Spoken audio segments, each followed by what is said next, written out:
All these lies and delusions wake me up, show me a new dawn.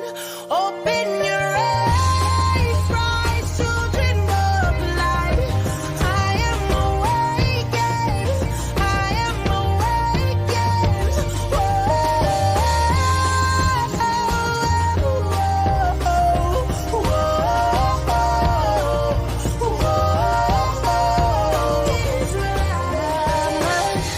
All these lies and delusions wake me up, show me a new dawn. Open your eyes, rise, children of light. I am awakened, I am awakened.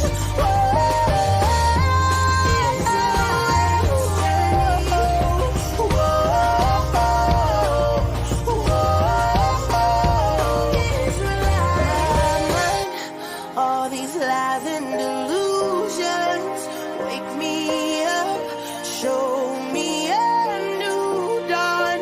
Open your eyes, rise, children of light. I am awakened, I am awakened.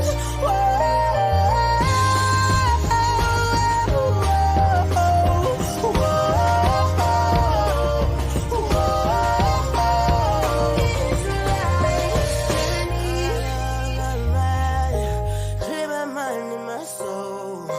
Gave me a new mind. Oh, made me whole. I'll rise up. Quam, I'll be a new light. Quam, I am awakened. Quam, I am awakened. Quam. Joshua, All these lies and delusions wake me up, show me a new dawn. Open your eyes, rise, children of light. I am awakened, I am awakened.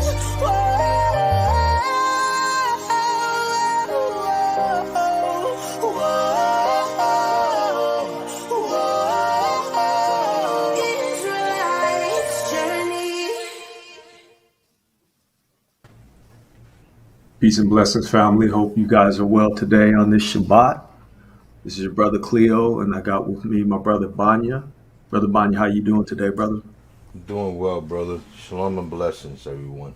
Shalom and blessings. And family, this particular show, I was sitting thumbing through watching some videos and looking at some stuff, so I didn't have a chance to prepare a PowerPoint or nothing like that, but it just hit me to jump on and share some things with the family, so I'll be sharing some things. But before we jump into all of that, I want to jump in and look at the chat, and I want to say Shabbat Shalom and peace and blessings to everyone.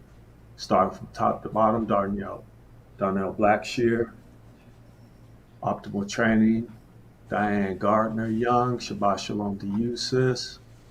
Albany, Georgia, what's up, fam? Shabbat Shalom to you. Jason Camfor, what's good, brother? Shabbat Shalom to you. Friends of Yah, Daily Dedication, by Yah, Shabbat Shalom. Eliyahu, hope I got that right. B, Shabbat Shalom. Set Apart Heart, Shabbat Shalom to you. Let me see, Devore Cotton C21 and Linda Yah, Josiah Israel, Sheila, Shabbat Shalom to you. Donovan Ben Judah, Shabbat Shalom, brother. Peace and blessings to you. Peace King, Shabbat Shalom. Yazadik Yisrael, Shabbat Shalom, brother. Peace and blessings to you. Keep up that good fight. I see you. Equinox Walker, Peace King. Dionysia Martina, Shabbat Shalom. Mr. Thorpe 69, what's good, brother? How you been? Brother, I saw you on the last show. Been missing you. Hope you've been well. So Shabbat Shalom to the family. Hope you guys are well. So I'm going to start this off by asking an odd question, but it is a question nonetheless, right?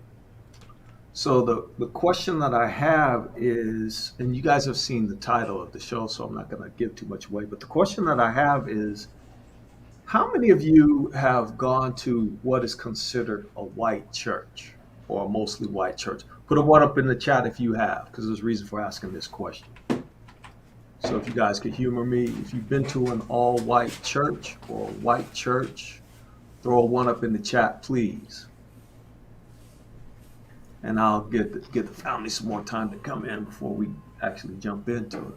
So it looks like a lot of you guys have, right? Okay, so having said that, you've gone to a white church, right? How did you feel in that? Because I can say that I've gone to a few here where I live, and I wanted to ask, and I've gone to I've been to a Jewish synagogue, and I've been to a couple of so-called white churches, but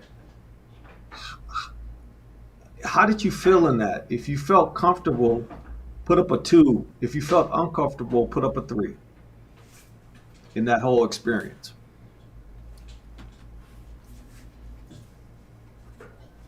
Shabbat Shalom, born bold. I just saw you coming in. How you doing, sis? Oh my goodness. No. Where'd it go? There it is. You starting off already on the good foot, sis. like a raisin in a bag of rice. Okay, so let me ask this question. So did the pastor make you feel comfortable? Uncomfortable. Huh. Okay, so why did you feel uncomfortable? And this time, use words this time. I want to see what you type, right? Uncomfortable now that I know the truth. Wow, that's profound. Hey, Shalom Kadar, man, jump in the chat, bro. I sent it to everybody's email. Go on, jump in, man. I'll let you in as soon as I see you.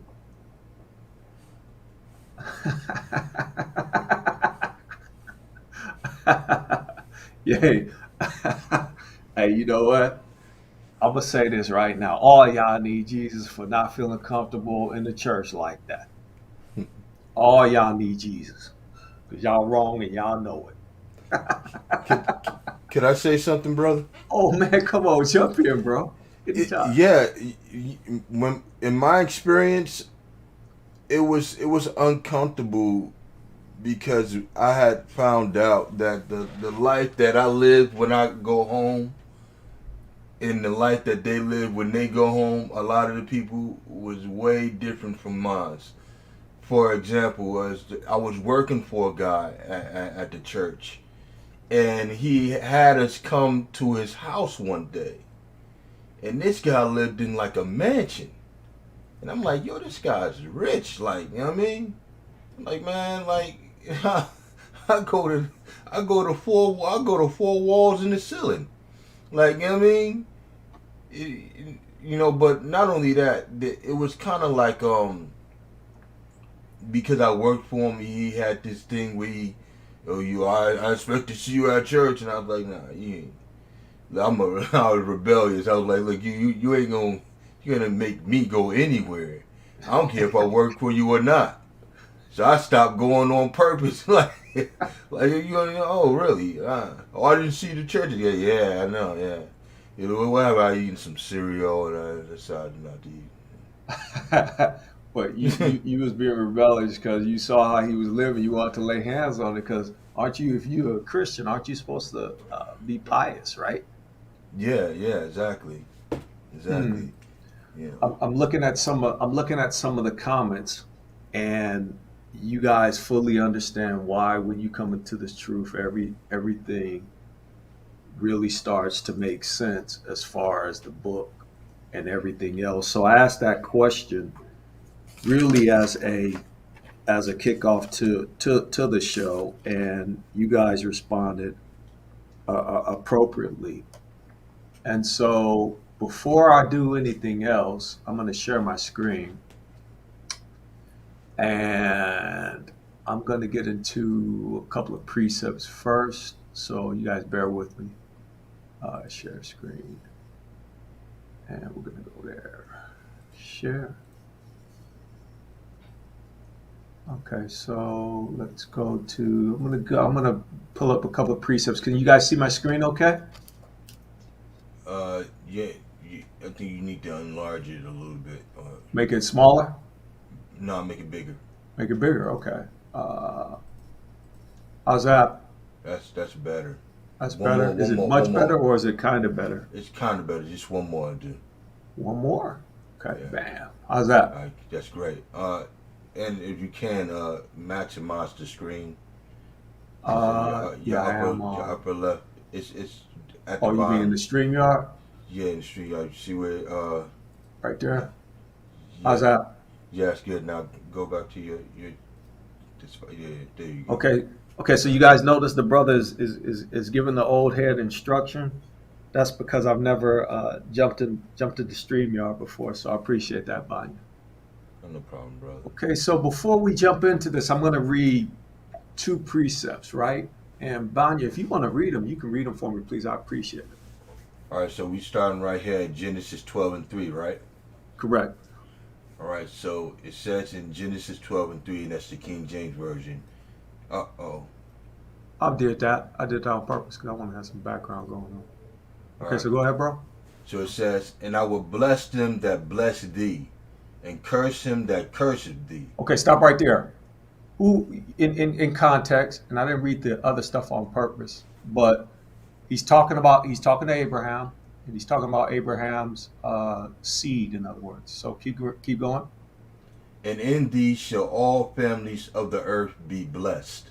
Okay, so he's talking about the Israelites basically, and when it says a couple of things here, and I don't want to get too far sidetracked. So here we're talking about Israel, and so the theme is blessing, being blessed or cursed by how you treat the Israelites, right?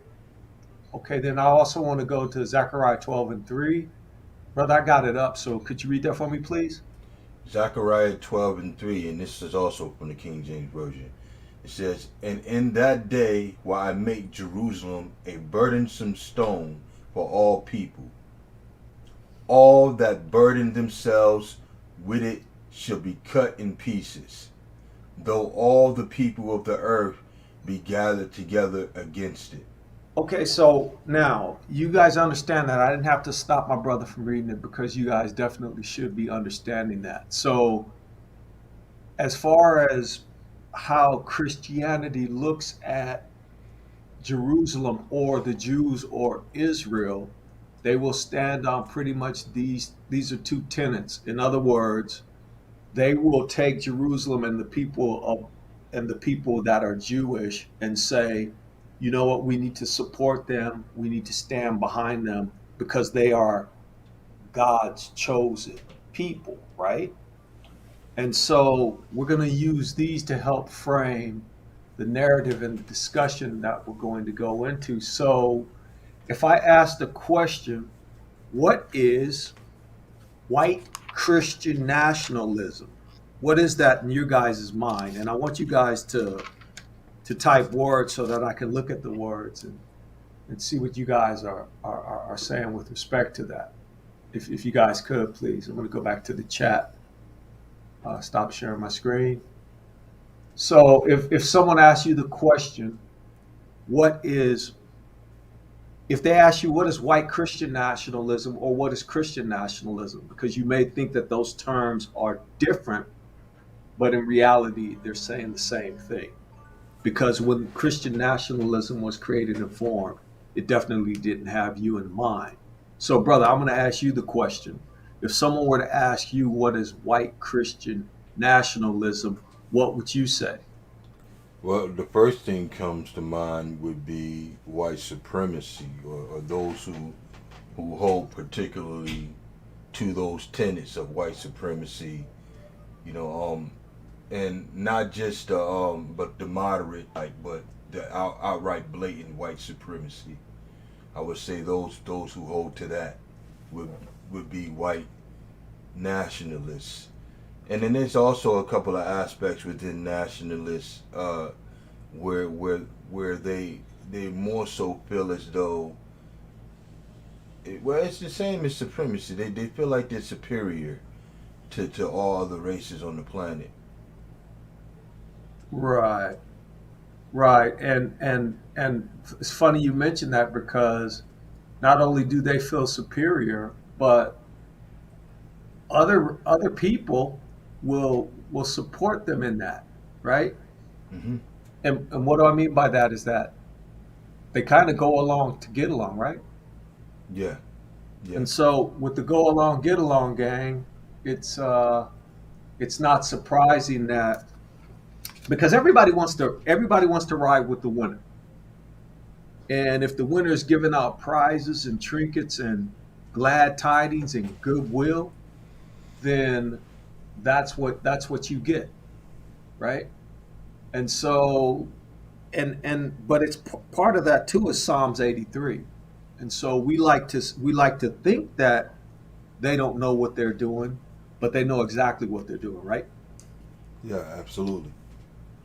Okay, so I'm loving the answers that I'm seeing. This person says I think it's white supremacy. Also, that's correct. I think the brother brought that out. Let's see. They are the seed of the serpent, the Ish people. That is 100,000% correct. You can put money on that, take that to the bank. When you see Mashiach gonna shake his head up and down. You're gonna say, yes, it is so. Thank y'all. We are the people of the book. Matthew 25:40. And the king shall answer, say unto them, verily I say unto you, insomuch as ye have done it unto one of the least of these my brethren, you have also done it to me. That's a wow. That's an awesome precept. And what we'll do is we'll hold that and we'll save that for later. So I guess what I'm going to do now is that I'm going to ask. I think we already know what it is, but when we say who is it, the question I'm going to ask now is who is Christian nationalism for?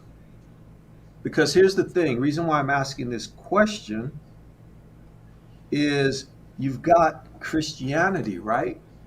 But you've got a paradoxical problem in that Christianity in America, I'll say Christianity in America, was founded and based upon what happened during a specific time period. And I'm going to go back to sharing my screen again, right? Let's share my screen. And hopefully I did this right. If I did this right, you guys should be seeing. Can you guys see my screen now? Okay. Yeah. You can see my screen? You sharing it? Yeah. No, I don't see it. Okay. I'll get the hang of it yet. Let's click that. Let's see. Share screen. Probably because I didn't share the screen actually, right? Yeah. That's what happened. Okay, so I'm going to go to here. Can you guys see my screen okay? So Nah. if you can see my screen, you'll see, can you see the Mayflower Compact Wikipedia?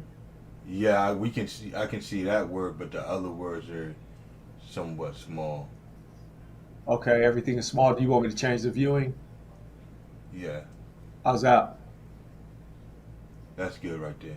That's better? Okay, so the question is, when did, I completely jacked that up. So the question is, two questions. Who is it? What is it? But then we already know the who and the what, right? So now the Yeah. question is, when did it start, right? And so it started actually back in, and this is an interesting date. If you look at this date here, can you guys see this? 1620 Mm-hmm. started in 1620. It actually started more than likely a few years before that. But I'm giving this historical frame so that people will know that hey, you know what? This whole Christian nationalism and white Christian nationalism is an idea that didn't start last week. It didn't start and end with Donald Trump, nor did it start and end with the KKK. It actually started long before then. You guys can look this up. I'm not necessarily going to read too much out of this, but what I do want to point you to is that I want to point you to the can't find it. Reasons for the compact. There was something here that showed the actual countries that were part of the compact. In the countries that were part of it, there weren't any African-based nations or people of color that were part of it. It was mostly Europeans And you can look at this picture here, it lets you know. And then the framers were the people that did this. So it's not a newfound phenomenon. So if it started back in 1620, let's give it a number, 1620. You had the King James Bible that was rewritten in the 1600s as well, early 1600s, like this, right? So you've got a number of different constructs and things going on, but let's not kid ourselves and to say that, okay, this white Christian nationalism or American Christianity and every flavor of it is steeped back in the 1620s or the Mayflower Compact. Why do I say that? Because it's okay for these people to say this, white Christian nationalism, and it's okay for you to be a white Christian in this manner, but it's not okay for anyone else to do that. So that's why we're bringing this historical fact that it's not a recent thing, it's not anything new, but it's always been here. So I'm going to move on to uh, the question about the tenets. And the tenets of white Christian nationalism, you could, most of you in the chat already know the tenets, but bro, I've got this article from America United, and I could have pulled up a number of articles. This was done in April 2021, and it's really centered around this event that happened. Brother, do I need to zoom this up bigger, or are we good? Yes, just zoom it up. How's that, That's bro? that's great. That's better? Yeah. Okay, so it's really centered around this, what they call a treasonous attack, right? And so, just based on that, uh, if you read this, while they're sometimes openly in line with racist movements, their ultimate goal is seen as a branch of white supremacy because it would result in a society governed by conservative white Christian men who would make decisions for them. The same men who founded this nation are the same ones that practice this, and they've always been the same. But some of the tenets are being white, being in a typical what we would call a nuclear family these days, a white woman and a white wife with white children, practicing Christian values, and they'll also use terms like Christian fundamentalist, and they'll use phraseologies like um, the Republican Democrat thing, where we don't participate in that paradigm, but they'll use that paradigm and they'll throw us in with Black Lives Matter and us all being communist, and also them being the right and everything that they do is right, right? And you'll notice phraseologies in terms like the religious right. So these are all buzzwords. This is a good article to go back and read. So I'm not going to read too much into this article, but I wanted to use this to point to, okay, there are certain tenets and certain things that they believe in, and of course, dedication to your country, the flag, the national anthem. All of those are part of the Christian tenets that the Christian nationalists believe that it is their right. But one of the most important things is that it should be ran, a nation should be ran, this nation, America, should be ran by white men and white men only, because they're the only ones that can govern people. No other people are capable of governing people, right? Or making moral decisions. Now, let me ask a question.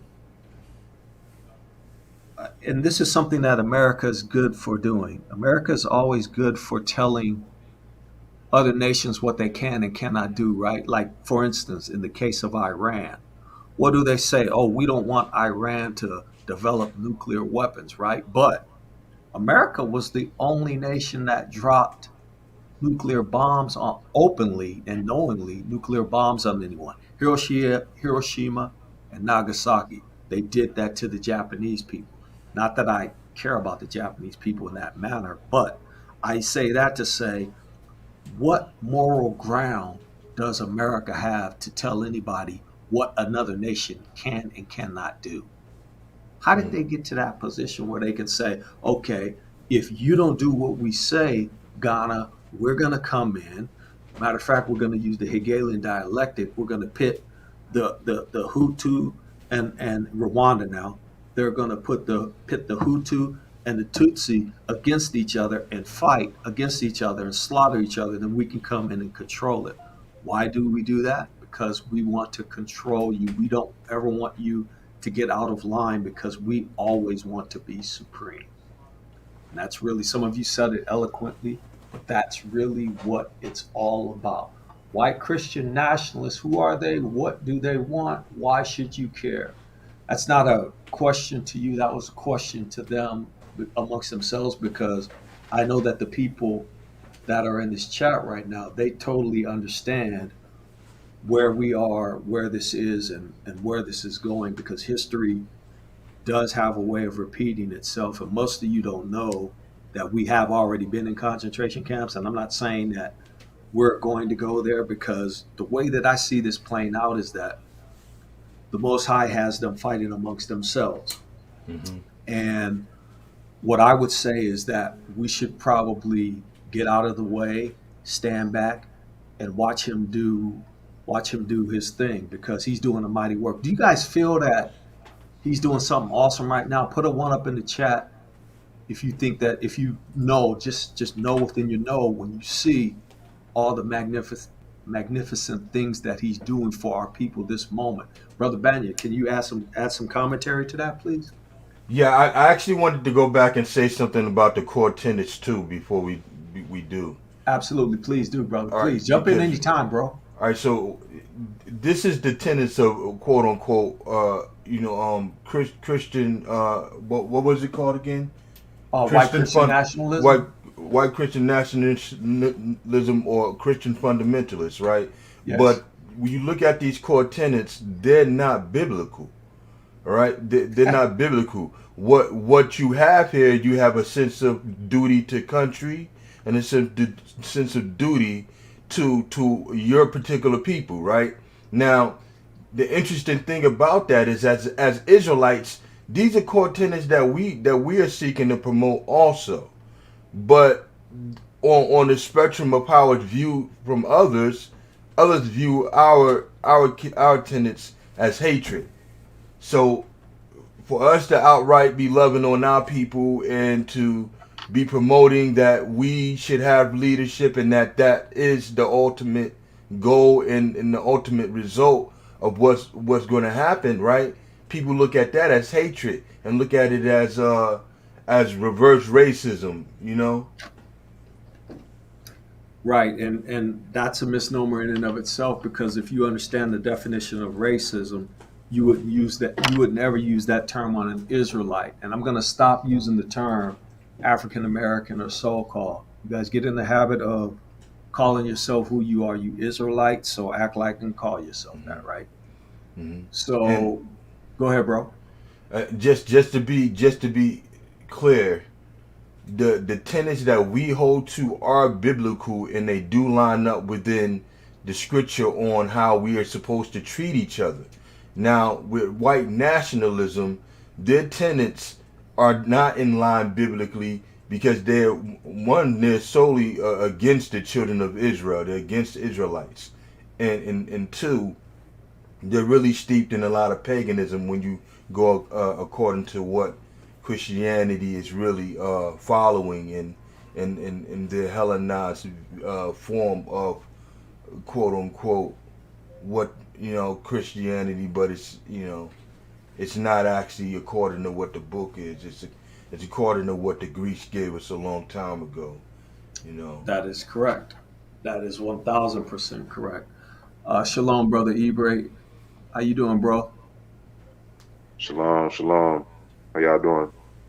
All is Good. well, brother. Good to have you here. You have any commentary or comments on that? We're talking about white Christian nationalism or Christian nationalism. It's not any different. It's the same thing.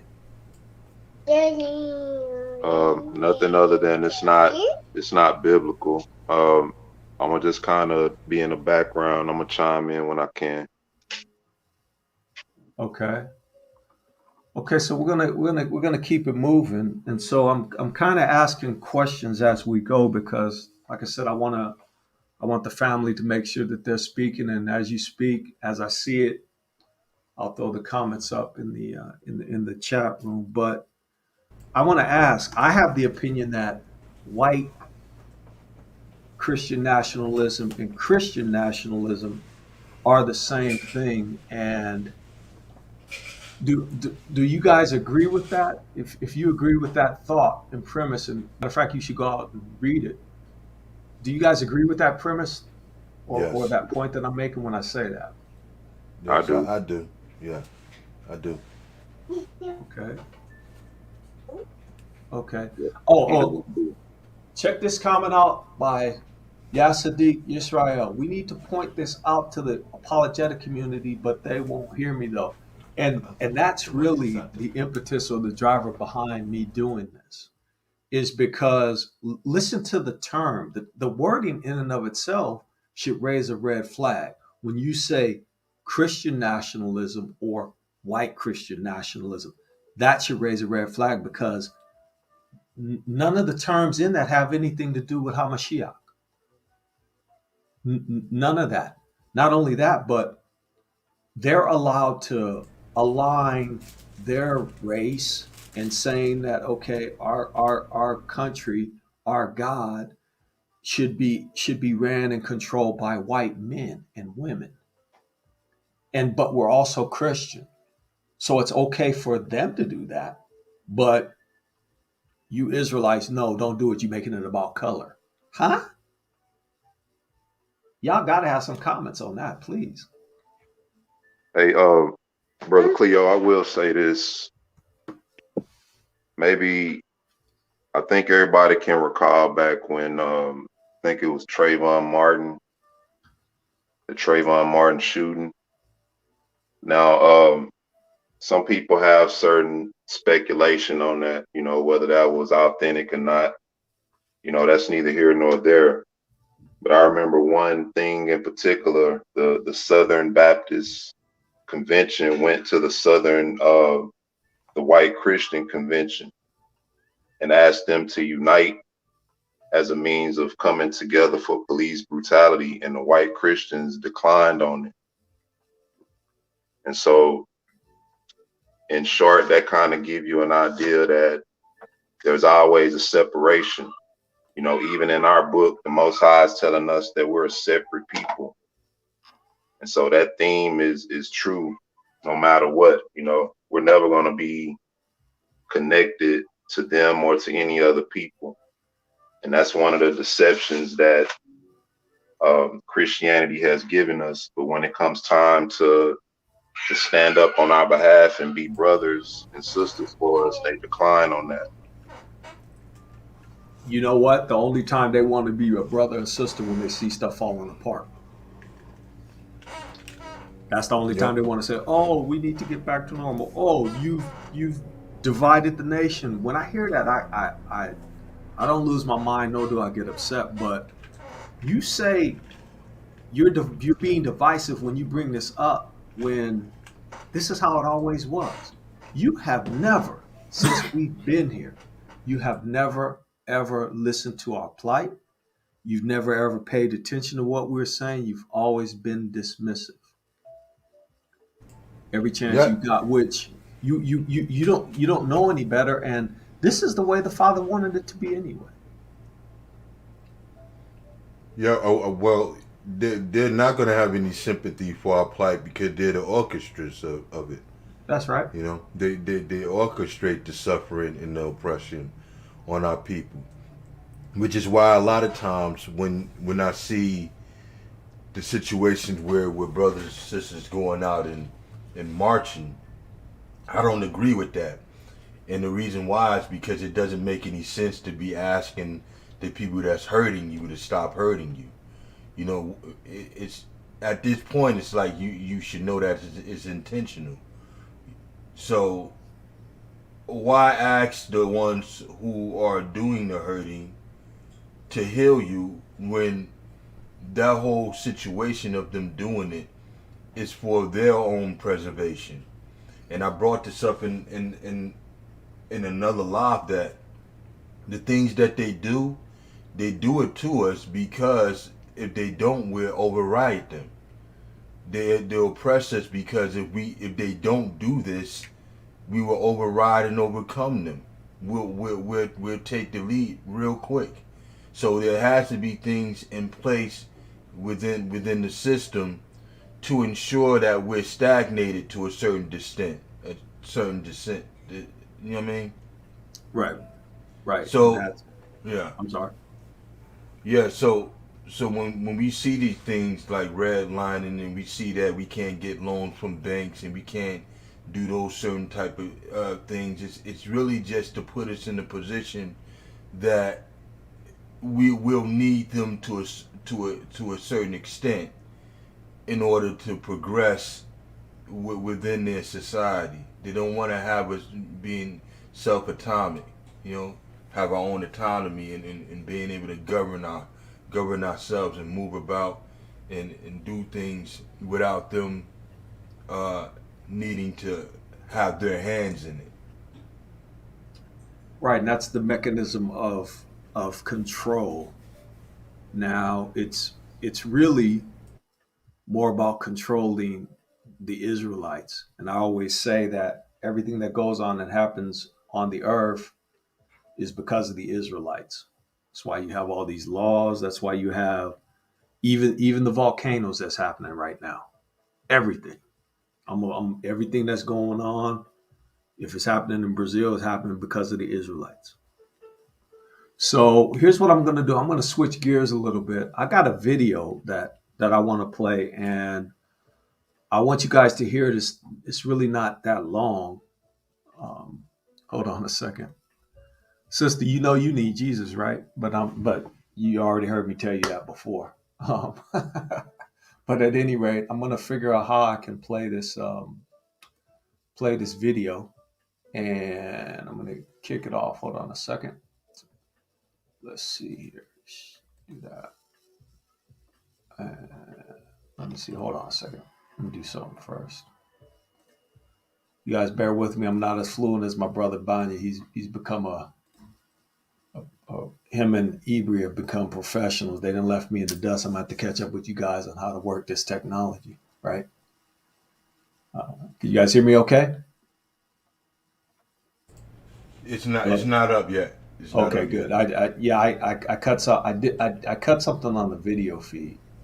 So I Okay. want to make sure that you guys can hear me first. Share screen and share. All right, so I got a video that I'm gonna play, and we may get through the whole thing, we may not get through it all, but the audio is what's most important, right? So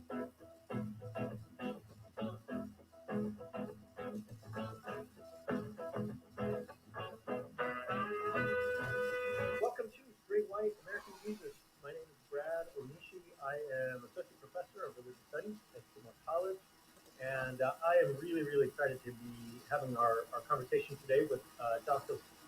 Daniel Perry. Just a little pretext here before I give you his full bio. For those of us who are in the kind of like studying the religious right, evangelicals,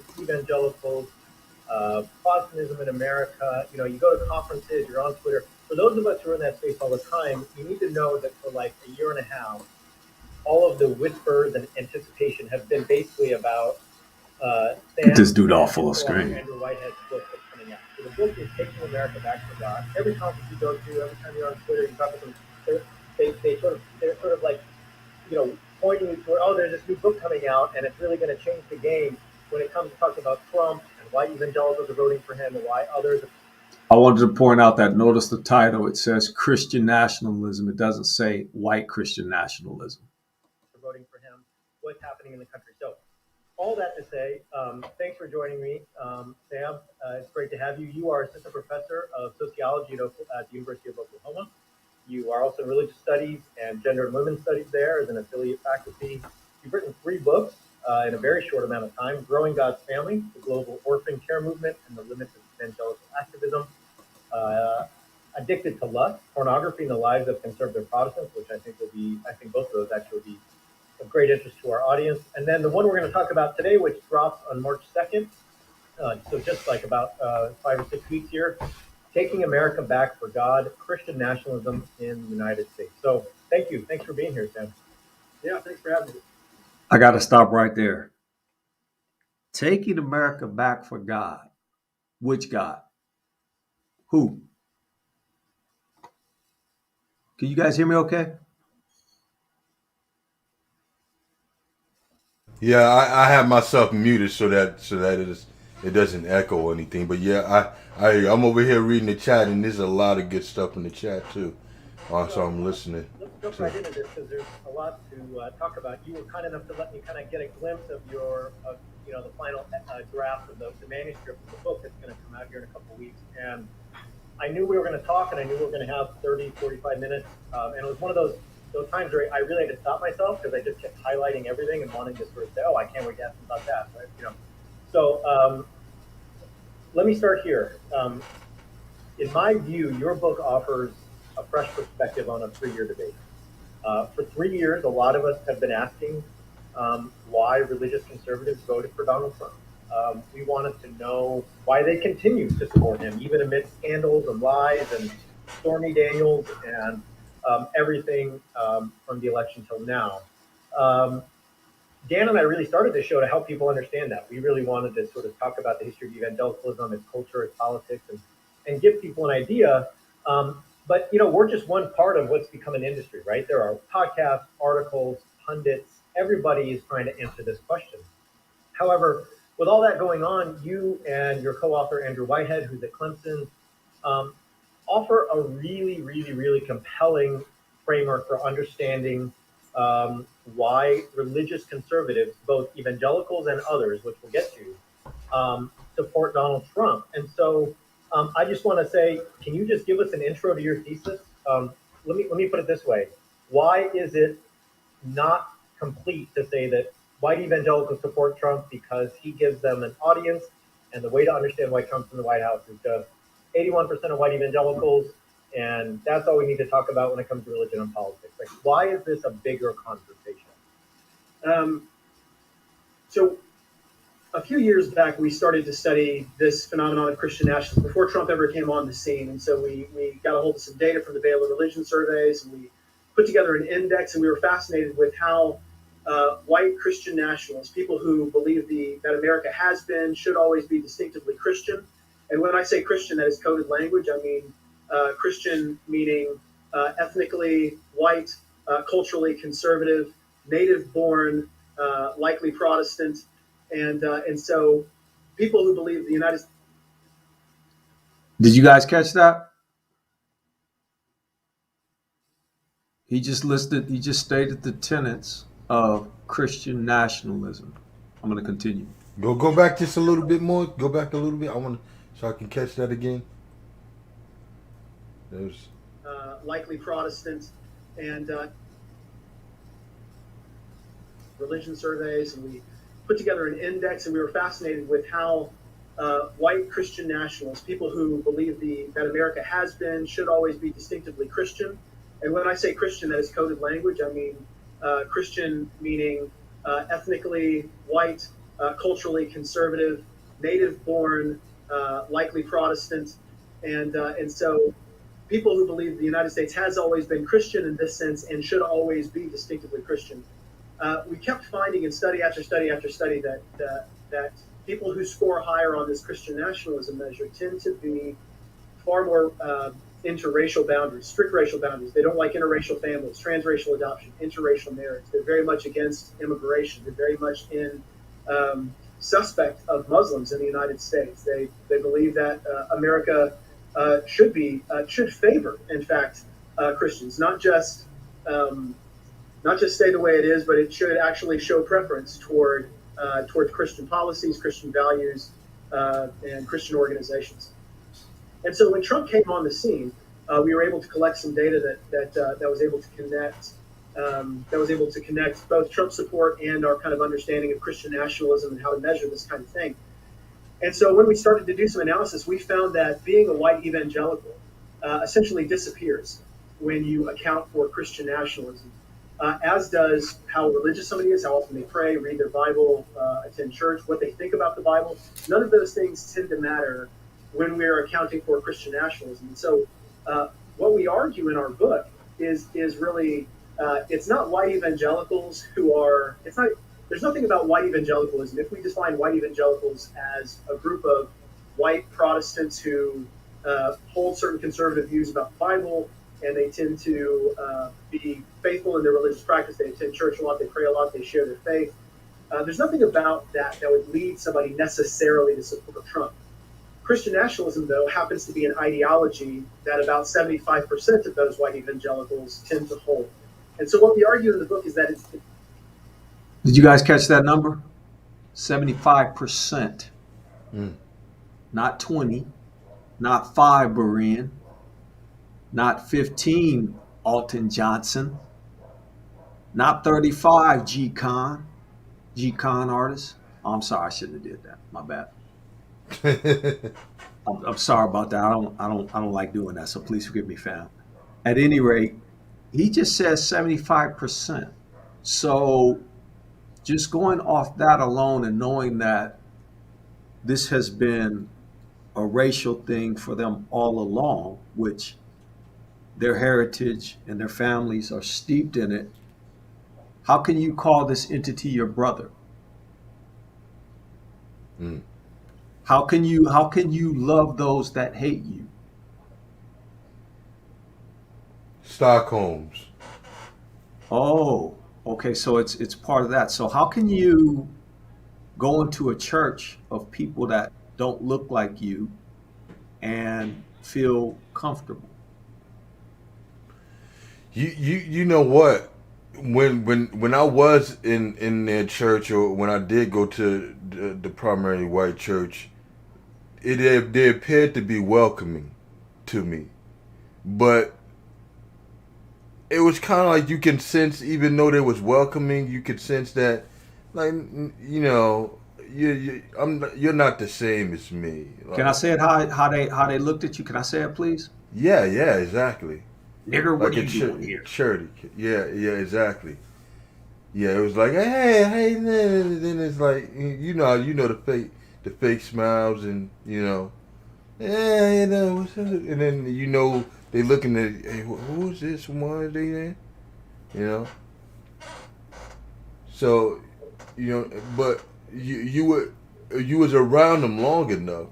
What happens is you start seeing how they treat other people that look like you, and what they say about other people that look like you, because then they get in their comfortability and think that you're okay with that. Right. And one way to find out is to act like you don't care. Act like you don't care about what everybody think, and then that's when they start showing themselves.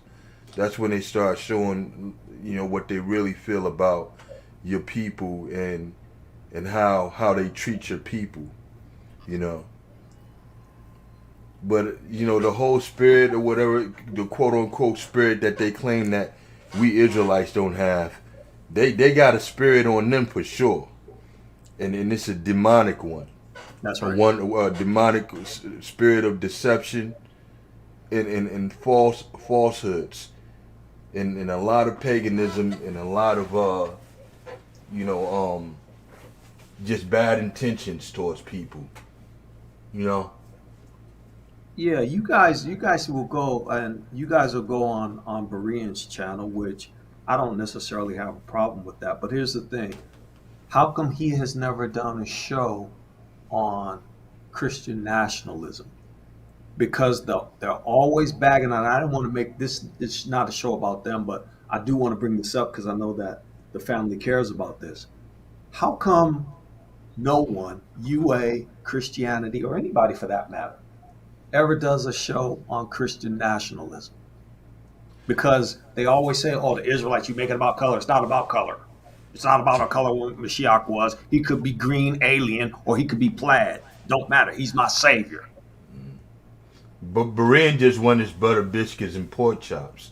That's all that is. Berean Anytime Berean get riled up, the first thing he say out of his mouth is, "You not gonna take me. You ain't gonna stop me from eating my bacon and my pork." And I'm like, yo, for real, like, don't nobody got to try to stop you from doing anything. If a doctor tell you to stop eating it, then you gonna stop eating it, you know. But brothers coming up and telling you, you know, the Most High said that we not supposed to do that, then this is some form of Judaizing, and you know this is mainly coming from Black Israelites. If you go up in any congregation of people who claim to follow Torah, right? They're gonna tell you that you're not supposed to eat that, you know, point blank, period. But Berean, he wants to appear like he's bringing some type of level conversation to the matter of Israelites and Christians, when in all he's using the Gadalian dialect too, to try to come and cause more divide and cause more of a situation where Israelites expose themselves and compromise their beliefs in order to afford whatever Christian agenda he's pushing. Okay, so I want to make it perfectly clear that this is not about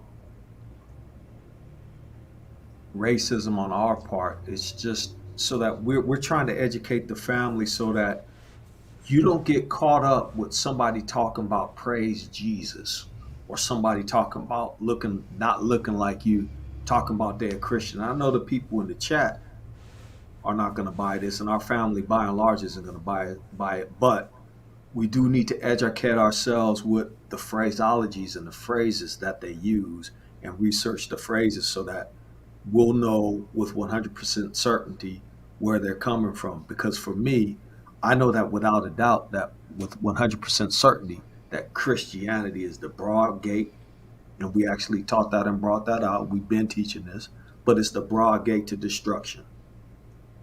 You teaching Christianity, you teaching another Jesus, what the books say. You're not teaching Mashiach, you teaching the zigzag man. E, if you got something to add, go ahead and drop it, and then I'm gonna continue on. Just one thing that I hear that he's revealed is that Christianity is racial and it's cultural, but it's not biblical. But when we look at the Bible, we see that it's the same way. So we can't get offended with people who hold on to Christianity telling us that it's not about this and it's not about that. When the Bible is about us, it's about the relationship between our Elohim and us. So we need to leave the other people's culture alone. That's what Christianity is. So what you saying? Put it down? Absolutely. So I can't have Christmas then? Put it down and step on it. I can't have Christmas eggs and Easter trees. I gotta put the Christmas tree out my house. You'll probably be the first one to have an Easter tree.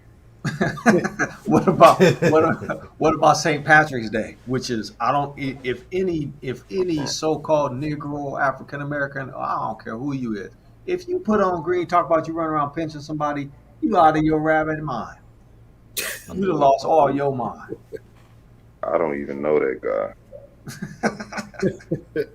Google St. Patrick's Day and black people and see what comes up. You'll see all kind of this ain't got nothing to do with you, and then you running around chasing it. Okay, so I like to celebrate Valentine's Day. Do I need to keep doing that, or can I stop doing that? I have to stop doing that if I'm a Christian, or if I'm putting down Christianity. Can I keep some of that stuff? I don't dig the white baby in Pampers, you know, and shooting people with arrows. I don't get that. Come on, man. He's a cherub, man. Cherub's a guy. Is that Kadar? Yeah, shalom. Hey, shalom, bro. How you doing, man? Speak your piece. I need to figure out really how to fully work this thing. I didn't even see that you jumped in, man. Speak your piece, bro.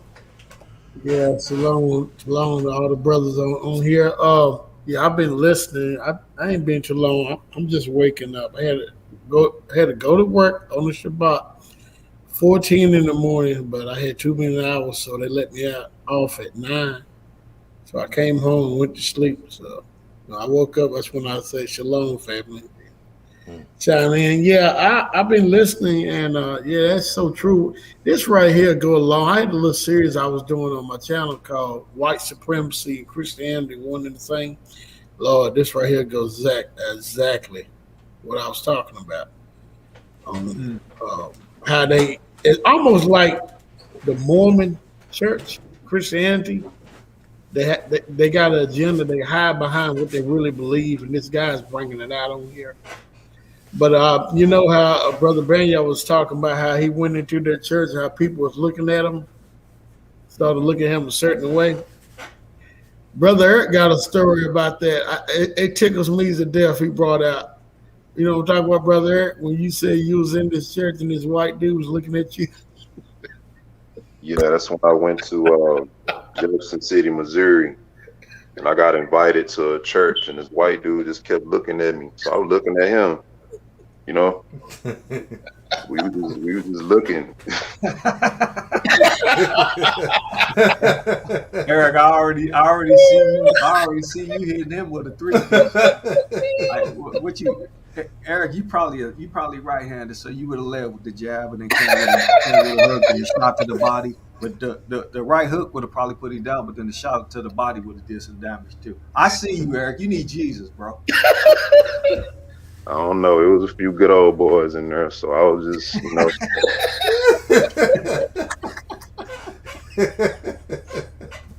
Look, Pete, looking over there, that goddamn nigger. look. Yeah, the They, Dukes of Hazards over in there. if anything, they'll have to catch me. I'm pretty swift on my toes too.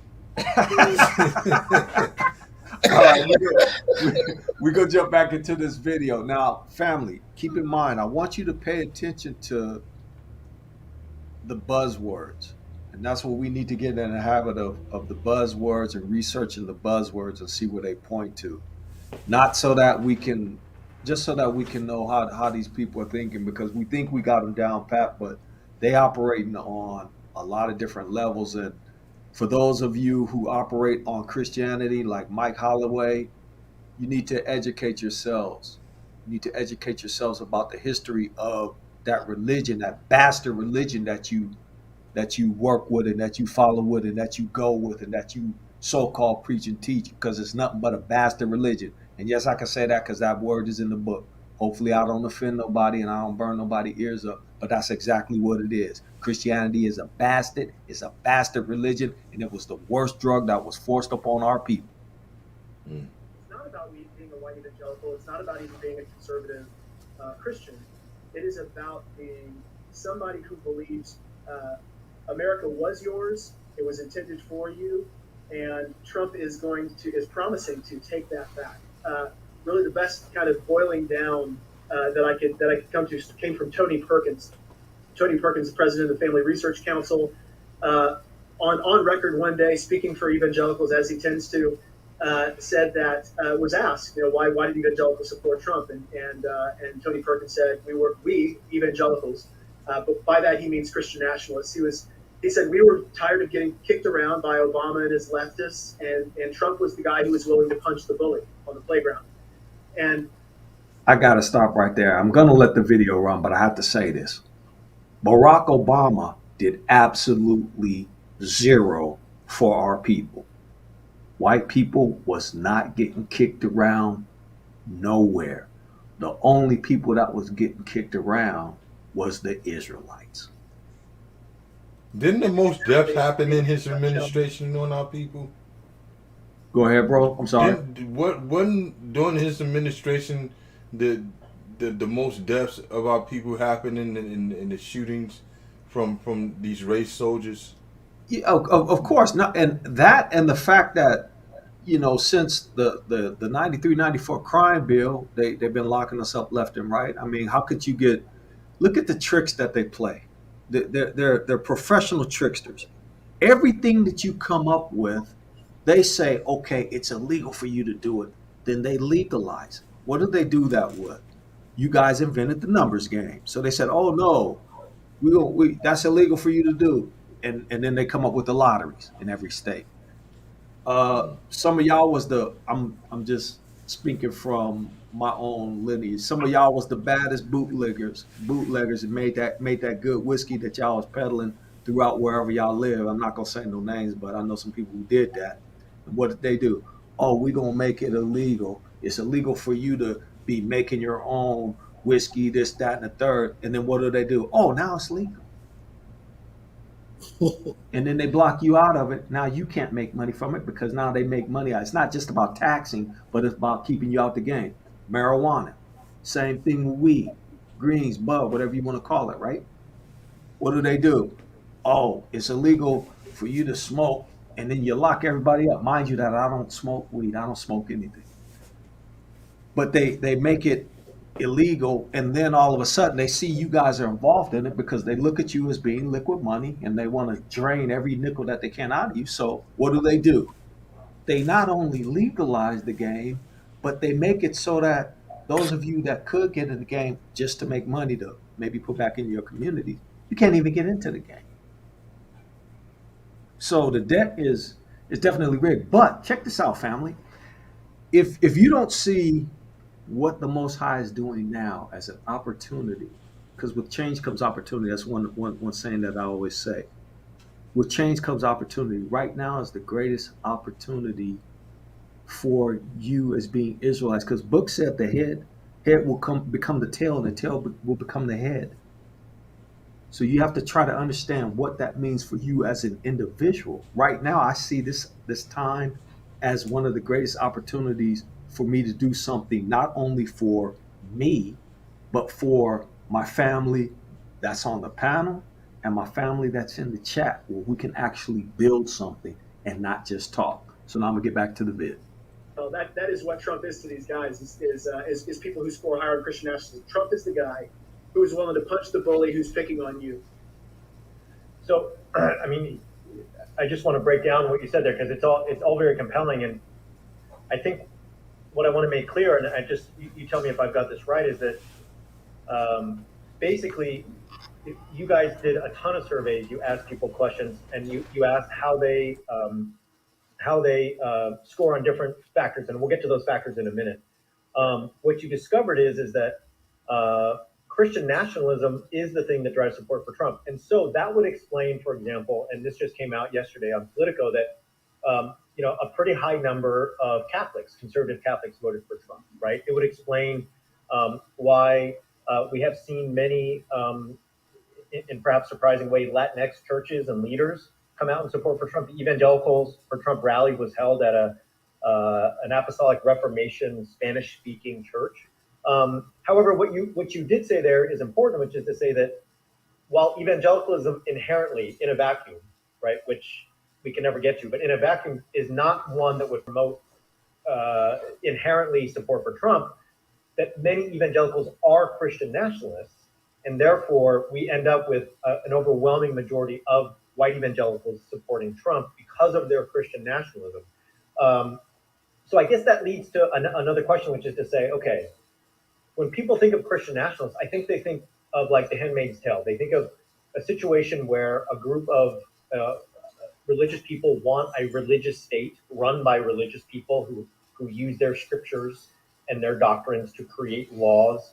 So what doesn't add up there is, okay, if that's Christian nationalism, how can then I want to support Trump, who's the least religious guy in the world, and who, as you just quoted Tony Perkins saying, is really a bully? Like, how can the Christian nationalists want a non-religious leader?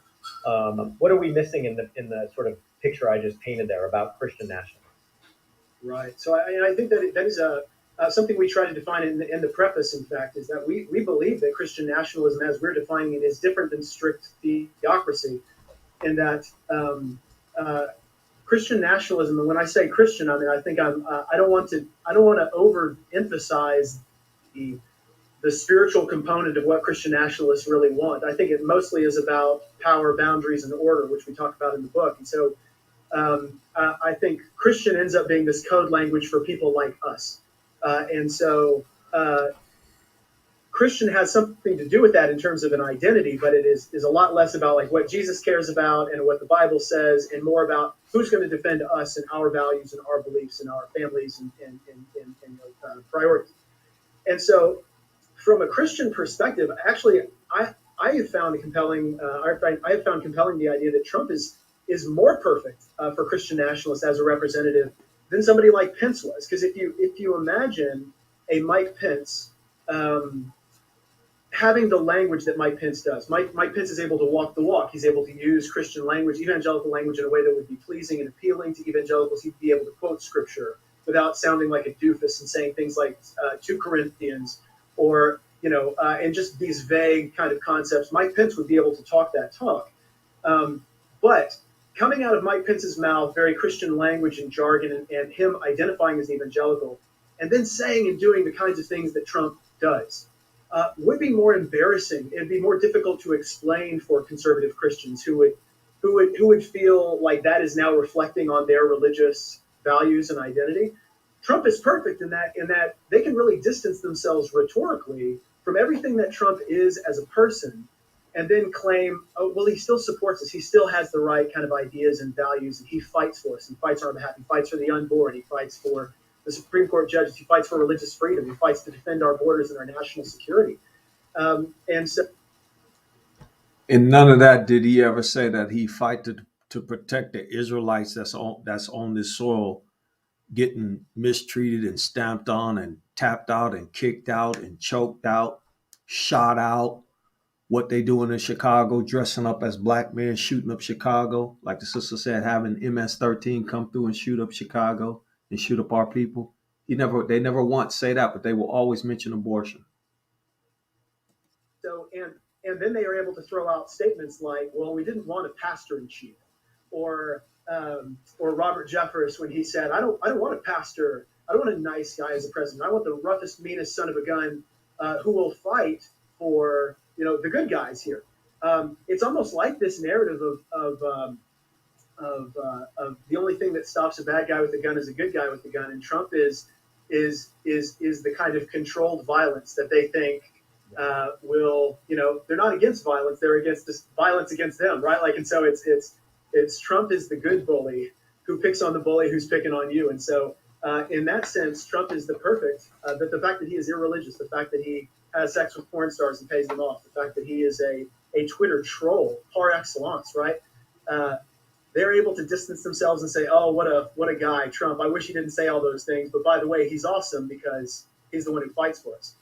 Yeah, when I was reading the manuscript of the book, it became very clear to me that, and he just said this really, that, in Christian nationalism, the word Christian is an umbrella, because Right. if you come out and say I'm a white nationalist, you're going to get booed off the stage, right? You're not allowed. You're not allowed to say that. Okay, so white nationalism, you're going to be in the David Duke category and Gong showed off, right? Get out of here. Okay, if you say I'm in the anti-Muslim, anti any religion that's not Christianity group, still just not appropriate for polite company, right? You can't really say that most places. Okay, not good. Okay, if you say I'm a patriarchal nationalist, I'm just for men in charge, right? Again, most places, even in conservative pockets of the country, you just can't really come out and say it that way. But if you say I'm a Christian nationalist, and by that you mean I am somebody who is for a certain vision of the country, with a certain vision of who is us and who is not, of who is here and who does not belong here. Did he answer it succinctly for you guys? Did he just tell you what it was? See, that didn't come from my mouth. It didn't come from Banya. It didn't come from Kadar. It didn't come from E. It came from this dude. Comments? Yeah, it's I mean, go ahead, Kadar. Yeah, he answered a whole lot. Well, this whole video, I love it. Brother Cleo, I wish I'd have found this video. I love this video because this video actually explains what Christianity is and what it's doing behind the scenes. And this is why they used, and see, this is the thing. They using Trump, but they're also using Biden. It's like you was talking about back in '94. Biden was behind that, locking us up. So they're using both. Actually, they do use both. But right now, what they're saying is Trump don't give a what you call F or whatever. and he just don't care nothing about the Christian language. He just do whatever, and so they using him as a front runner of what they want to do or what they been doing. So and so we people just look at him, but actually behind the scene is Christian doctrine and Christian ways. Um, I would love for Mike Holloway and all these urban apologists to look at this video and make up all these lies that they make up, because this right here is so great and explains what Christianity behind the scenes is all about. I'm going to community, and I'm going to go to this post that Salt of the Earth did on community. Hopefully, you guys can see this, right? I don't know what the size of it is, but the American flag, a symbol of freedom. In the center, it says red equals Republican, blue equals Democrat, and white equals whites. Nowhere in there is any, and freedom for who? Nowhere in there is there anything to do with you. Nothing. And you could even put Christianity underneath that and say that, oh yeah, that's a part of this whole construct. What's also telling is the fact that they always tell you this, where they tell you they brought the Bible and the book to everyone. That's a bald-head, bald-faced lie. You a liar. You didn't bring nothing. The Coptic churches of Ethiopia, back in 350 AC, which is after Mashiach, right? That was long before this wicked nation was even established. And yet they always try to tell you, oh yeah, we were the ones responsible. We were the only Christian nation. And yet they had churches already established there. You know what? Go ahead, bro. You know what I would like to know is the Coptic Church in Ethiopia. What are their tenets, and how do they vary from what Christians believe? You know, that's what I would like to know, because look, when you look at Christianity and you look at their doctrines, as Israelites, these things don't line up biblically. So I'm willing to bet that the Coptic Church in Ethiopia doesn't line up with what their core tenets are. Doesn't the book in Ethiopia also, don't they go according to don't they have the book of Enoch within their scripture also?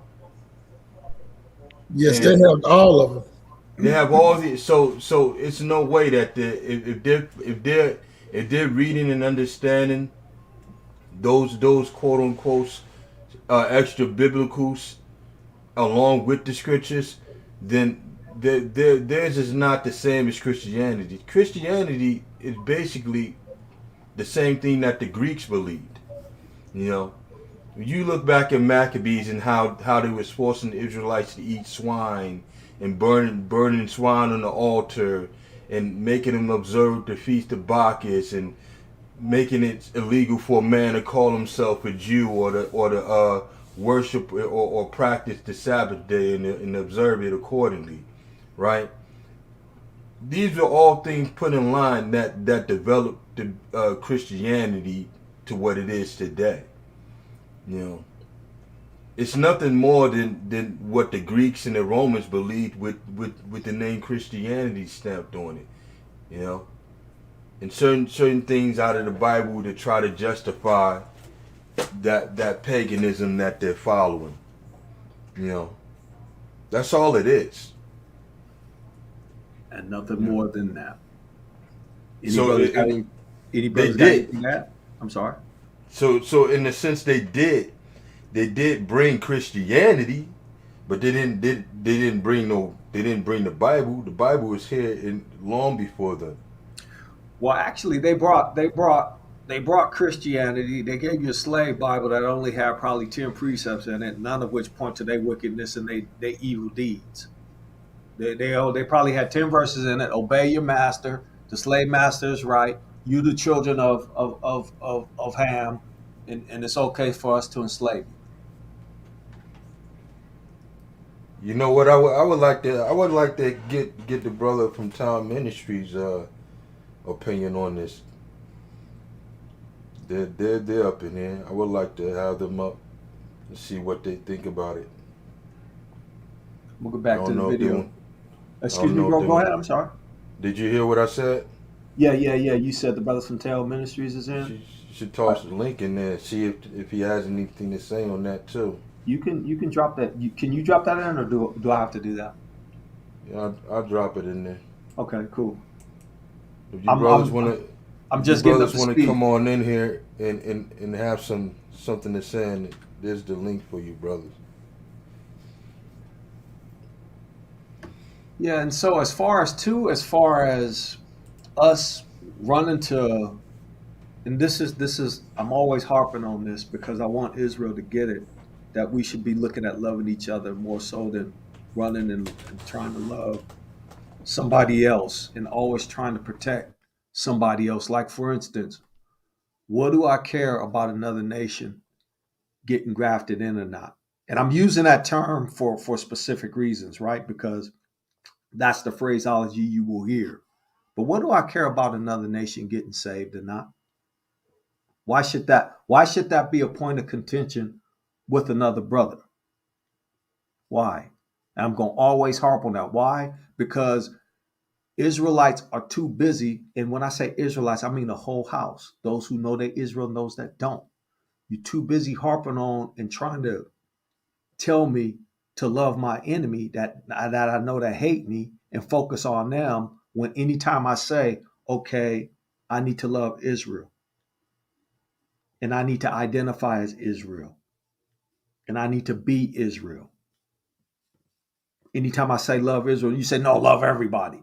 Okay, I don't hate nobody, and I probably will love everybody after I figure out how to love Israel first, after I figure out all the trauma that I've been through that's in my DNA, before sign and a wonder and upon thy seed forever. Can I get through that? Anyway, let's get back to the vid. If Christian nationalism is an umbrella that can include, right? Yes, some Islamophobia, and yes, some patriarchal theology, and yes, some I am really xenophobic, and yes, I really don't want refugees here, right?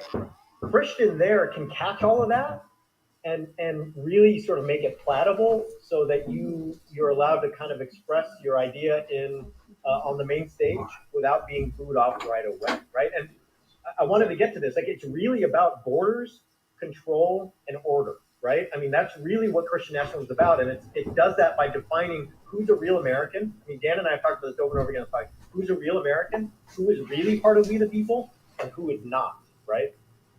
Right, exactly. So I think I'm sorry, y'all. I'm gonna let this video play out, but I must say this.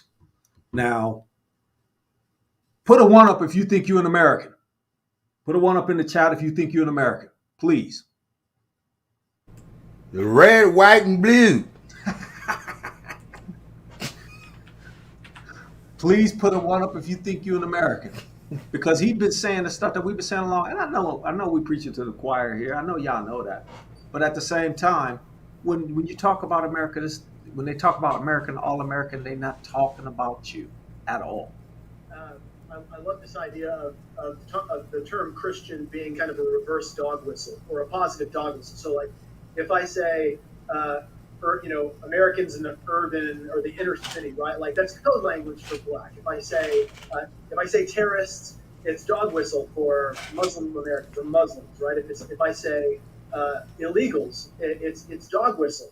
And if I say Christian to the same population, it is code language for people like me. And who are people like me? It's people who look like me, believe like I do, value the same things, and all of those things happen to be connected with some kind of problematic ideology that sees everything in the sense of threats to our way of life, and how can I make sure that we protect and defend that way of life. And so, yeah, what we do in the book is we break that down into power, boundaries, and order. People who score higher on Christian nationalism, and I should mention this, we divide orientations to Christian nationalism into four categories. So we have At the very top, you've got ambassadors of Christian nationalism. These are the people who score the highest, and for all intents and purposes, these are the people who we say we could just refer to as strong Christian nationalists. Beneath them, though, you have ambassadors, you've got ambassadors and you've got accommodators. Beneath them, you've got resistors, and at the very bottom, you've got rejectors, people who are adamantly opposed to Christian nationalism, say religion has no place in politics, the separation of church and state ought to be, defended, those kinds of things. And so, when we're talking about ambassadors, ambassadors are hugely fond of protecting the political power they believe that they have rightful claim to, and so they're going to defend that no matter what. Defending boundaries and making sure that they can raise the drawbridge when they want to, and order, a certain kind of social order in which everybody knows their place. Women know their place, men know their place. People who are in heterosexual versus homosexual relationships know their place, and who should be on top of that hierarchy. I'm sorry, I have to stop the video, fam. I can't help myself. Know your place. Who should be on the top? Notice who he didn't say. He said everybody, but he conveniently left out the Israelites. Israelites, know your place. It's at the bottom, so stay at the bottom, nigger.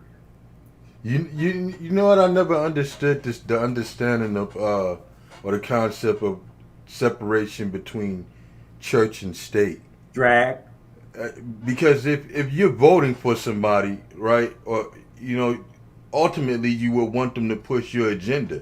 So Right. how do you get these Christians to vote for you unless you're going to push their agenda?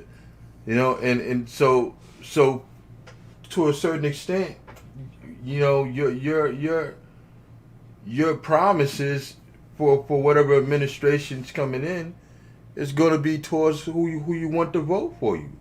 So you're going to push religious agendas towards, but I mean, that would explain also why the government wants people to be overall atheistic in their beliefs and not to follow scripture, so that it'd be easier to get whoever they want in there based off of whatever goofy type of agenda they want to push. Trump holding the Bible. Go ahead, E. I was just gonna say, Brother Banya, to add to that, I've always felt that same way about that notion, because that goes completely against everything that even they established in times past. If you look at how things were set up in the past, you always had the priest of whatever religion or God that they worshiped next to whoever was in rulership. And so that would be separation, quote unquote, separation of church and state would be a fairly new concept. And they only doing that because of the false belief that this nation was set up on Christian principles. And so that's just like a sleight of the mouth, so to speak, separate church and state, where, like I said, it's never been that way. And it still won't be that way. Ever. Well, you know what else? All right, so they say this is a Christian nation, so the majority of the people that would be governing decisions on who is brought into office would be Christians. Now, the reason why they would say separation of church and state is to separate other minority religions from having a decision on who would be picked. See what I'm saying? If the majority is Christian, right, but you got Muslim in there also, and you got some Hindu, you got Israelites in there, right? They don't want those people to be able to have a pick or a choice in who's coming into office. They don't want those people's promises to be fulfilled within whatever administration comes in. You see what I'm saying? Yeah, and that's that's why I said in any culture, whatever belief they had or God they worship, they always had whatever priest of whatever they believe next to them, helping them to make their choices. It's the same way we're here with Christianity. They make everybody look like good Christians. until they want to do something that's against so-called quote unquote Christian principles. Then they want to separate church and state. Mm. Mm. Yeah, Yeah. brother Yazidi said it succinctly. It's all double speak, and they definitely speak with forked tongue. You have Trump holding up the Bible. You see that picture? I should bring it up, but I'm not. Holding up the Bible upside down. Trump never picked up the Bible, never opened up the Bible. Probably can't even spell Bible. But he's doing that because he's pandering to his constituency, and his constituency are those same people that did that so-called treasonous act that stormed the Capitol on September 6th. Get back to the video. Kadar, you got something to add? I'm gonna jump back to the video. No, no, I'm good. I'm Okay. just real. It's a good video, but Could you imagine what the symbolism is that in that him holding up the Bible upside down? Christianity is upside down, backwards, and wrong, and so is he. Mm-hmm. The confusion. And so all of it comes down to, in the book, we kind of organize the attitudes and the social order in which everybody knows their place. Women know their place. Men know their place. People who are in heterosexual versus homosexual relationships know their place, and who should be on top of that hierarchy. And so all of it comes down to, in the book, we kind of organize the attitudes and the conversations according to these three categories: power, boundary, and border. Yeah, and that really helps explain a lot, right? Because again, if you say Christian, a lot of folks are gonna, right? I mean, and we've seen this play out over three years now on Twitter, on Facebook, over family dinners at Thanksgiving and birthday parties and barbecues, right? Okay, you say you're Christian. Let me show you scriptures that point to why the policies that Trump is advocating for and implementing when it comes to immigration and refugees are non-scriptural. Let me show you how the history. I mean, we had Marie Griffith on, who's a distinguished historian of American religion, and she showed us, right, 90% of Baptists in Texas once supported abortion in some form. So we can pull out the scripture, we can pull out the history, we can say, hey, all of this doesn't seem Christian in the ways that you think it does. And yet what you're saying, Sam, is that, in fact, those who score high on Christian nationalism, which, as you said, is about control, who controls the social order, it's about power. We want to make sure that men are in charge. That means a sort of certain approach to marriage. That means power when it comes to who is sort of prioritized. So, racially, religious minorities, racial minorities, you might be allowed to be here, but you're always going to be sort of lower on the pecking order. Right? We are going to draw lines. Oh, yeah, he said it right there. You know what I mean? Right out there, he said racial pecking order. You're always going to be low on the pecking order. That's he talking. He talking to us. He coming straight up the middle though, no code. Yeah, he came straight from the hip on that one. Yeah. I love when they come right down the middle though, versus having code. But if you pay attention, and they gave away, and my other man, I mean that other guy, he ain't my man, but that other cat, he gave it away, and he told you to listen for specific buzzwords, like when you say urban, and we all know these, but we need to be careful of the new ones that's coming out because they always changing the paradigm and the platform, like woke, for instance. Woke is a thing where, of course, it means black people, but then they pinned it to black people. But that's like a curse word now, just like CRT, critical race theory. And notice who was the biggest opponents of CRT. The biggest opponents with CRT were your so-called Christian nationalists, or even just your white evangelicals or white Christians, period. Because they don't want to learn, which they already know, because they were sending the postcards amongst each other. They were having the picnics where they would pick a nigger and go lynch him. They were the ones doing that. And so they have a history of that. They know their history.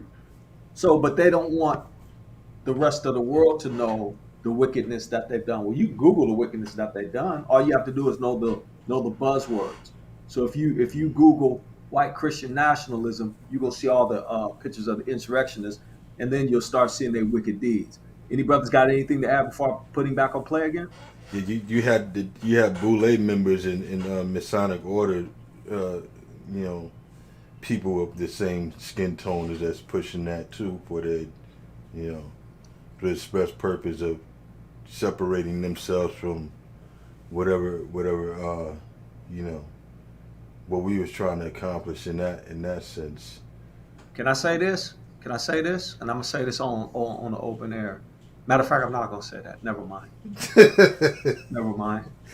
Because you hit a point that really it really irks me, because if we were to come under the knowledge of who we are and what we're capable of, we would turn this world upside down, and everybody knows that. Now, you don't think the talented tenth don't know that? And the talented tenth, you'll take something to the talented tenth and say, okay, look, I got this fantastic idea. Is this, that, the third? It works this way, and you can put together a 150-page business plan outlining everything that will make that business work. You know what the talented tenth will do to that business plan? They won't do anything. Keep stringing you along, stringing you along. Finally, nothing will become of it. It's almost like a venture capitalist, where venture capitalists taking all these ideas. Some they will take and put on the shelf. Some they will try to cultivate. Right. Mm-hmm. Same thing with big companies, big tech companies. Big tech companies do this all the time. They'll see a technology, they'll buy it, and they'll put it on the shelves, and they'll shelve it. Why? Most of the reason why is because they don't want that technology to get out into the wild, right? Because it may make some task easy to do. And I found this a lot with 3D animation applications, whereas they'll buy an app, like a app that makes it easier for you to animate 3D characters. They'll take that app and they'll buy it, and then they'll put it on shelf, and you'll never see it again. That's wicked as hell, but that's what they do. Any brothers got anything to add before I press play? Yeah, and it's kind of like big pharma, like they sell you the treatment instead of the cure, you know. And why? Because the cure will really make their cash flow or their revenue subside, you know. So it's really about the money in the end, or whatever profits they gain, and they balance that out and say, well, we could make this off of one hit with this, but in turn, you know, we're going to lose all this profit from this. That's ongoing, you know. So they'll shelf stuff. They'll get the patents and they'll shelf it for that express purpose. They'll probably use it amongst themselves, but they won't let the general public have it. The good stuff, anyway, right? The so-called good stuff. Here's the thing I never understood about pharmaceuticals, which is why I don't prescribe. And they could flag this video. I don't care. But one of the main reasons why I never will take medicines, especially prescribed medicines, is because you'll have an issue with a bunion or a toe issue, right? Not that I have these. I'm using this as an example, family. So let's say that I have an issue with a bunion on my toe, and and someone says, okay, go to the doctor. I go to the doctor. The doctor says, okay, we're going to prescribe you these 4 pills for your bunion, right? One pill is going to give you 10 new things that you didn't have: headaches, wheezing, itchy eyes, sore throat, depression. The other one is going to say, okay, you're going to be hearing voices from somewhere. We don't know where these voices coming from. We never tell you that. And then not only that, you're going to have backaches and fever. The other one is going to cause you your toenails to fall off, and you'll lose hearing in your left ear, not your right.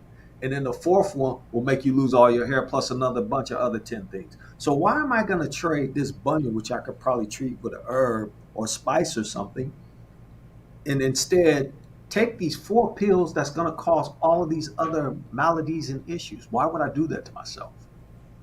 Why? If you're brainwashed enough to believe you know, and there's millions of people that are brainwashed to believe that is more that's more beneficial. Yeah. Yeah, exactly, Yashadi, Yisrael, the side effects. And the side effects, and probably in some cases, the planned effects. Now, here's something to think about, which is, no, I'm not even going to go there. I'm going to go back to the video. Any brothers got anything to add before I press play again? No. Yeah. Another thing they know is that certain ailments is because of certain habits that they don't want us to break. So, for instance, you go to the doctor for uh, tingling in your toes or something. They're not going to tell you it's because it's something you eating or something like that. They just would rather give you the medicine to treat that that issue. God. Real talk. Distinguished historian of American religion, and she showed us, right? 90% of Baptists in Texas once supported abortion in some form. So we can pull out the scripture, we can pull out the history, we can say, hey, all of this doesn't seem Christian in the ways that you think it does. And yet what you're saying, Sam, is that, in fact, those who score high on Christian nationalism, which, as you said, is about control, who controls the social order, it's about power. We want to make sure that men are in charge. That means a sort of certain approach to marriage. That means power when it comes to who is sort of prioritized. So, racially, religious minorities, racial minorities, you might be allowed to be here, but you're always going to be sort of lower on the pecking order. And then boundaries, right? We are going to draw lines and decide which territory is ours and where everyone else needs to stay away. Christian nationalists score so high on those things, and it really explains why Trump, as you outlined, as a bully, is a great representative of how they understand power, boundaries, and order. I mean, he really sort of is like the id of power, boundaries, and order for the Christian nationalists, right? And I was going to save this for later, but I think this helps us understand an issue that some people might be thinking about, which is abortion, right? So you might be saying, okay, you're a nationalist. You think that white Americans and Christian Americans, or are should be prioritized, and you believe that there should be a certain kind of quote unquote traditional approach to marriage and gender, so that men are kind of like we have a patriarchal kind of setup. So what about abortion? How does abortion rise to the level of like doctrine? I mean, we've talked on this podcast that in many churches, abortion is almost like up there with the Trinity and the resurrection as a litmus test of whether or not you belong here. How does abortion play into the power, boundaries, order framework? Yeah, that's a great question. So I think there's two factors come into play. Neither one of them I think is particularly religious. I don't think the Christian nationalists that we spoke with, and we interviewed over 50 Americans and a large proportion of those ambassadors of Christian nationalism in combination with our survey data. And I would not frame how ambassadors talk about the abortion issue and how they reason about abortion in terms of them looking at the Bible and reasoning backwards, and saying from the Bible, I believe that all human life. I mean, they're not imposing those kinds of rhetorics of like human life and valuable to God and the sanctity of these things. It tends to be mostly about it's an identity kind of thing. Like I think, like you said, identification with the Trinity, believing a Trinity, and believing in substitutionary atonement or something like that. It's saying that I would support abortion, or that like I can imagine like abortion being okay in these circumstances, is on par with saying I don't believe the Bible, or I don't believe in freedom, right? Like it's just about an identity kind of like something that I am supposed to affirm as somebody who is a card-carrying, Bible-believing, God-loving American Christian.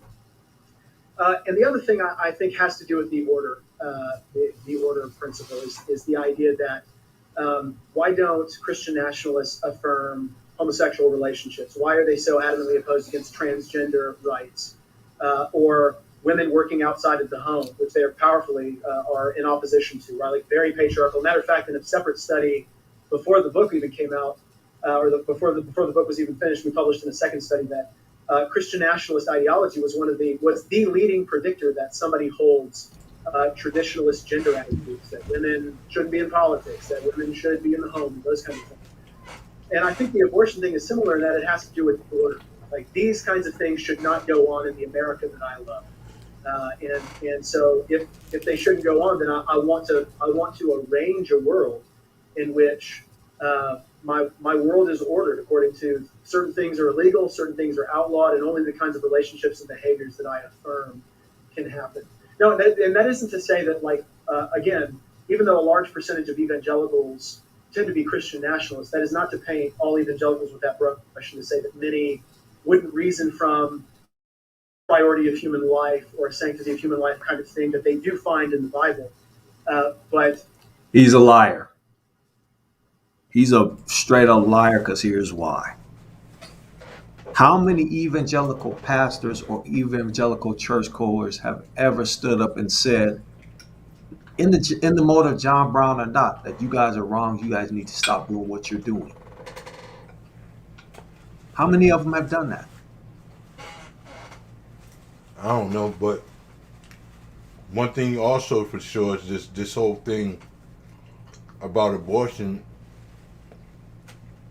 They're not against abortion because they think that all human life is precious. They're against abortion because they believe their people's lives are precious. Right.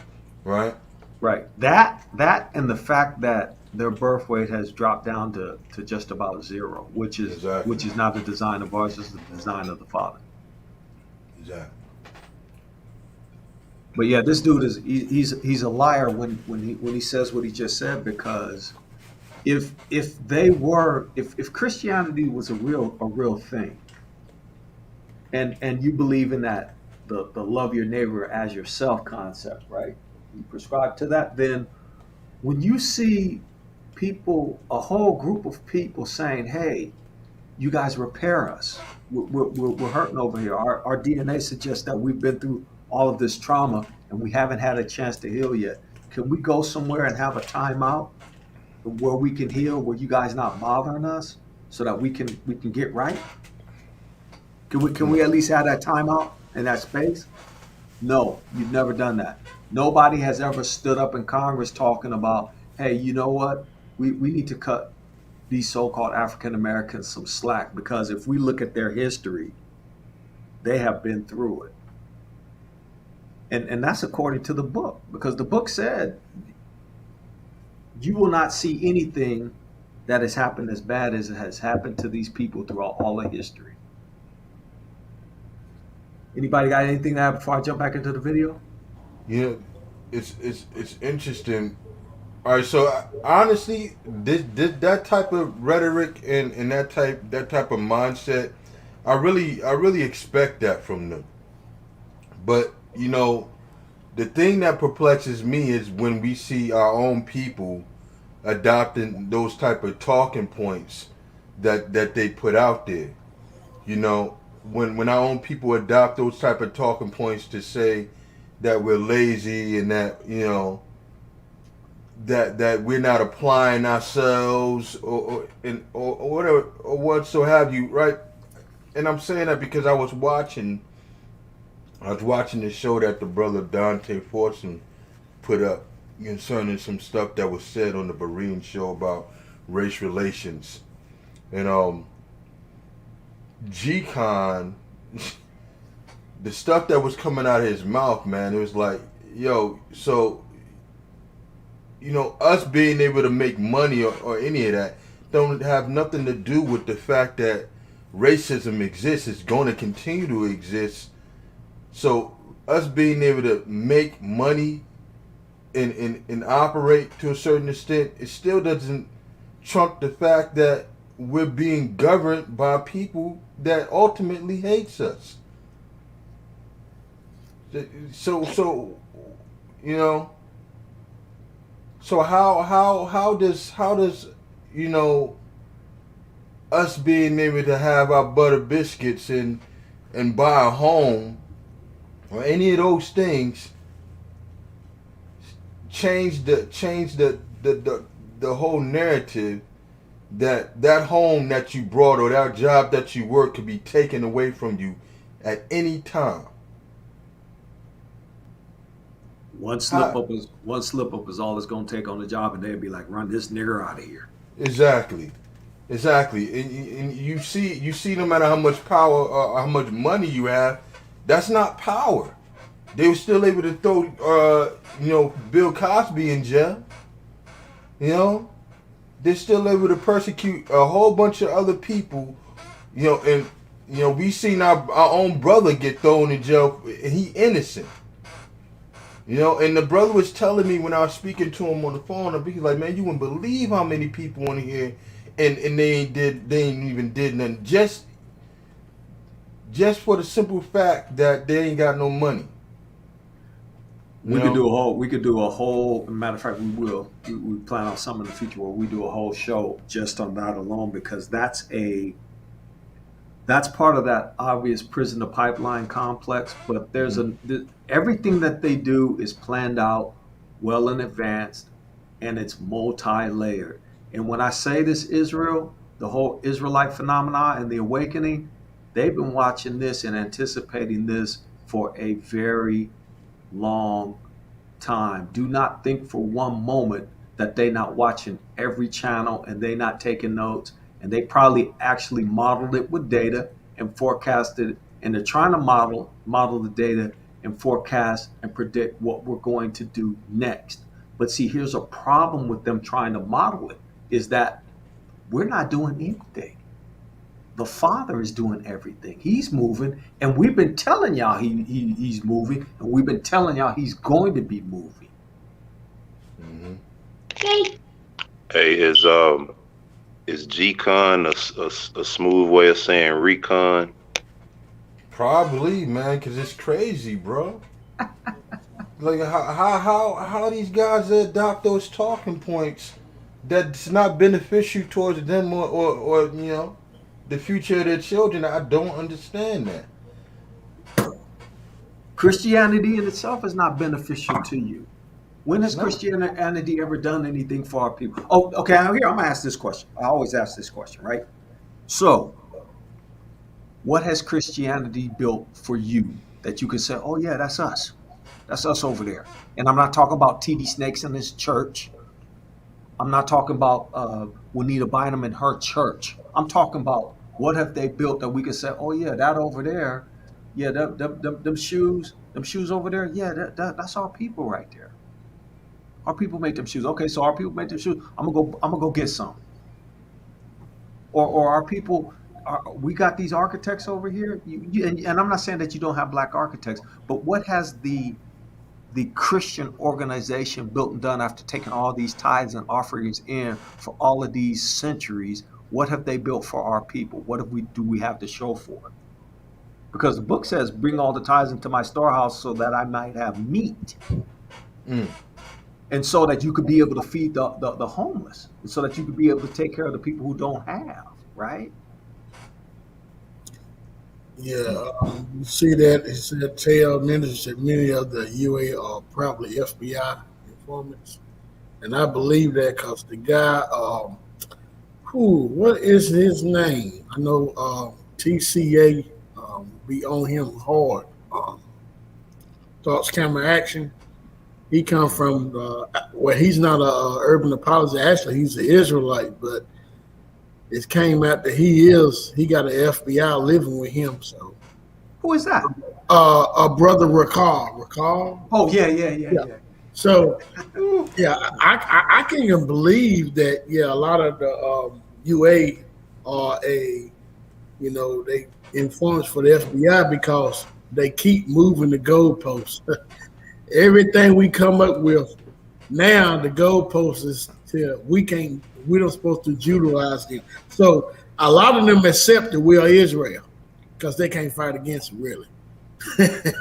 So now, but then they still throw up the trope about, okay, you making it about race. Well, how come these white men that's on the TV right now can say, okay, yeah, this is white Christian nationalism. This is what it is. Christian nationalism is for white people. And they don't have a problem with that. I don't get that, Mike Holloway. Well, I don't get that, Berean. Well, from my research, I'm still looking. A lot of them have an agenda behind the scenes. Instead of telling the truth, maybe they got white people in their family, so they're scared to speak on it. Hey, I got people, mixed people in my family, but I got to tell the truth. But that's what I think. And also, when they do the blood work, if you notice about G-Con and especially that Kevin G, they always bring up the European ancestry. What black person? I mean, come on, man. They bring that up like that, like something they proud about. But what I'm saying is that they have an agenda behind it because Kevin G and G Con, even Berean, and when you look at that, the agenda is it's right. The agenda, even with Berean, he'll say now he's saying about DNA. Oh, DNA is false. After they thought that it was going that way, now it's not. So now it's false. Okay, well, hold up. And okay, so we had a brother that his DNA came up, and he wind up throwing. I'm gonna call his name out, Dante Forson. He Mm-hmm. wind up going at vocab and wind up getting vocab in some hot water because vocab was running around lying saying that Mm-hmm. this site was false when the site is actually real because the police and the FBI use it. And Yeah. so you a liar if you saying DNA is not real. You're a liar. And so it's about not only moving the goalpost, but certain people like Berean, and we know what the finesse is about because he's telling you. It's about him getting his clicks, getting his views, so that he can get his money. When over here, it's not about that because we haven't made not one nickel on monetization, and we haven't charged not one nickel for for the videos that we put out. Even though we got people hollering at us talking about, hey, you should make that into a DVD set right there. You know what though? I still maintain the thought that the Berean show is nothing more than a form of COINTELPRO. And the reason why I say that is he used Gardelian dialect to cause confusion between the whole conversation, and then have Israelites compromising. And I'm gonna step out and say I even compromised to a certain extent when I went on there. So if you're not even a hardcore unapologetic type of Israelite, then you're going to be compromising your doctrine in order to appease to some of the people on there. And what happens is that stuff creeps in, and then you have everybody saying it don't matter that you Israelite. All of a sudden, if it don't matter what you Israelite, then why even identify as it? You know, why identify what's this whole awakening about? If it wasn't from the Most High in the first place, and it's not important, then go back to being African American. Go back to being black, because if the heritage that the Most High gave you, He's awakening people, just from the sheer numbers of how many people are being awakened, that shows you it's from the Most High.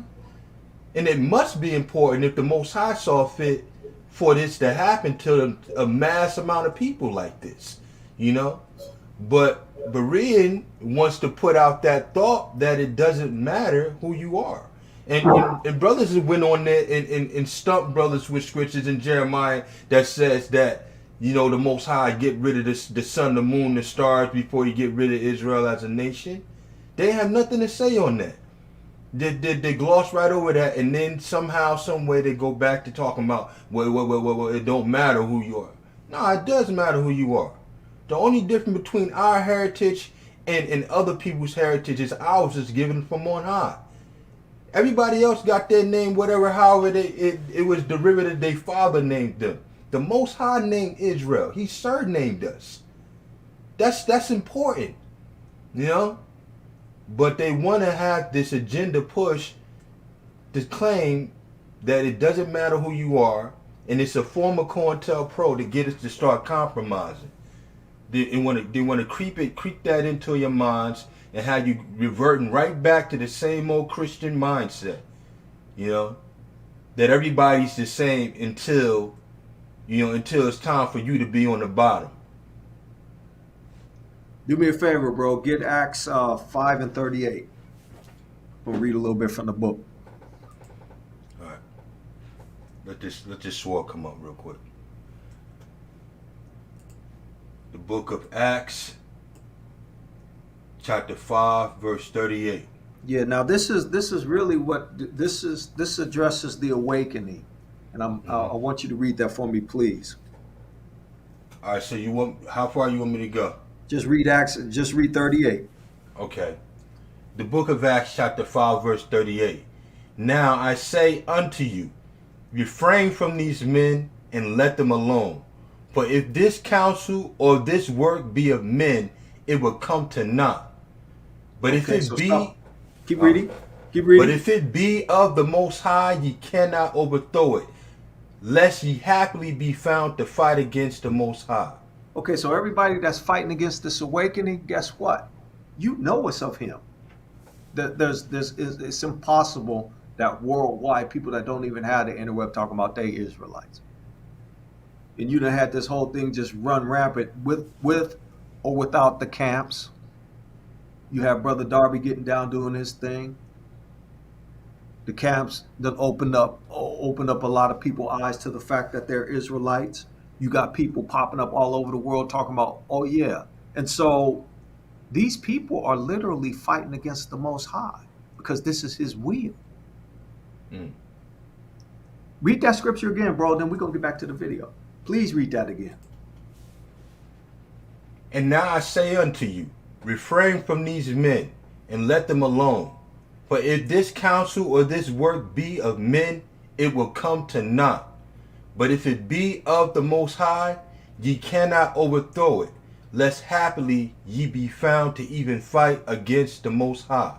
So you guys don't take it personal when you guys hear Berean or other Christians or anybody, because I'm at a point where I don't really care whatever other people think, and I'm not trying to explain it to them or even debate them or anything like that. You take them to this verse because this is exactly what people like Berean, Vocab Malone, faithful to whoever he is, and whoever the people that's been coming up against Dante Forson and Teo and them. All of those people, they're not fighting against us, they fighting against the Most High. So you don't take it personal when you see the comment section, when you see some Christian posting or saying some silly junk. Because first of all, they don't even read the book, they don't know the book. Okay, so I'm gonna get, unless anybody has anything to, go ahead, bro, go ahead. One more thing. Go ahead. The moment you say something that they can't refute, it's a camp doctrine. I never been part of a camp. I mean, we was out on the street going hard and heavy, but I never been a part of no camp. Exactly. And here's the thing. I love the camp brothers to death. Point blank, period. Them is my people. I'm not going to speak openly against them, but I will speak openly against the 55,000, 45,000 different denomination, basket robber, ice cream you call Christianity. I speak against that because it's a bastard religion. I speak against that every day of my life, and I call it that on this channel. I say that openly. Christianity is that false way, that broad gate. 2.1 billion Christians, and you got 45,000 different denominations, and you talk about, oh yeah, Israelites, there's too many doctrines. You a bald-faced lie. You out your mind to even fix your lips to say that. Won't you fix your lips to come at these white Christian nationalists? Won't you fix your lips to come at the Jews? Fix your mouth to come against them. Get your mouth off Israel. How about that? One thing I will say that Christianity is threatened by this awakening is because Christianity has ruled and controlled the whole world without opposition and without challenge. And so this is the only thing that has challenged Christianity, and it's challenging their control and their power over the world and over our people in particular. And that's what I think they're afraid of. So you saying a person like Mike Holloway afraid to lose his position because he looks at himself as being this all-knowing, and he throw off a boule vibe too, by the way. He appears to be like he all-knowing when he know the book. When how you gonna know the book when Mashiach said not one jot nor tittle will pass away until all be fulfilled? Every one of those men that they talk about in the Bible, they was fulfilling. And when you fulfilling, what is you doing? You doing. You talking about you doing the work of the Most High. How you gonna be doing the work of the Most High and you not doing what He said for you to do? Right. Okay. Mashiach said, "Not one jot nor tittle will pass away till all be fulfilled." Okay, so Mike, what you talking about? You got a Christmas tree, and you talking about it's good for you to eat whatever you want because of your liberty. You out your rabbit mind, son. See, the thing about it, brothers like Mike Holloway, he's a distraction because he'll be the one that most of our people will listen to. Mm-hmm. You know, he's just doing the work of the enemy. You know, so they got help, a lot of Judases amongst our people. You know, I'm gonna say this: do not listen to nothing I say. Matter of fact, anything that come out of my mouth, you better be running to the book and looking at it and say, "Okay, Brother Cleo said this. Is it so? Is he bringing me some phony baloney false doctrine, or is he bringing another flavor? Did Brother Cleo and Banya and Kadar and Ibri and all these Israelites, they bringing up another whole nother flavor of ice cream for me to eat, a whole new doctrine? No, what you better do is anything I say, you better look at that book and see if it's so. And if it's not so, you put it in the chat and you call me out. Hey, say, hey, Brother Cleo, you off on that. And then we can discuss it. But don't believe nothing I say, just like you should believe nothing that a man say. Books say test the spirits. You test them and see if it is so. In terms of the Christian nationalists that we are researching for this book, I think it has to do with identity and it has to do with order. Yeah, it's interesting to think about Christian nationalism being that kind of indicator of approaches to marriage, approaches to transgender rights, approaches to, a concept of women working outside of the home, which for many folks listening is just going to sound like a 75-year-old kind of issue, but one that, in certain parts of the country is still alive and well. And what it brings about for me is something I've talked a lot about on the podcast, which is to say that those who are part of fundamentalist religions like to reduce the world to binaries and then order the world according to those binaries, right? It's really simplifying.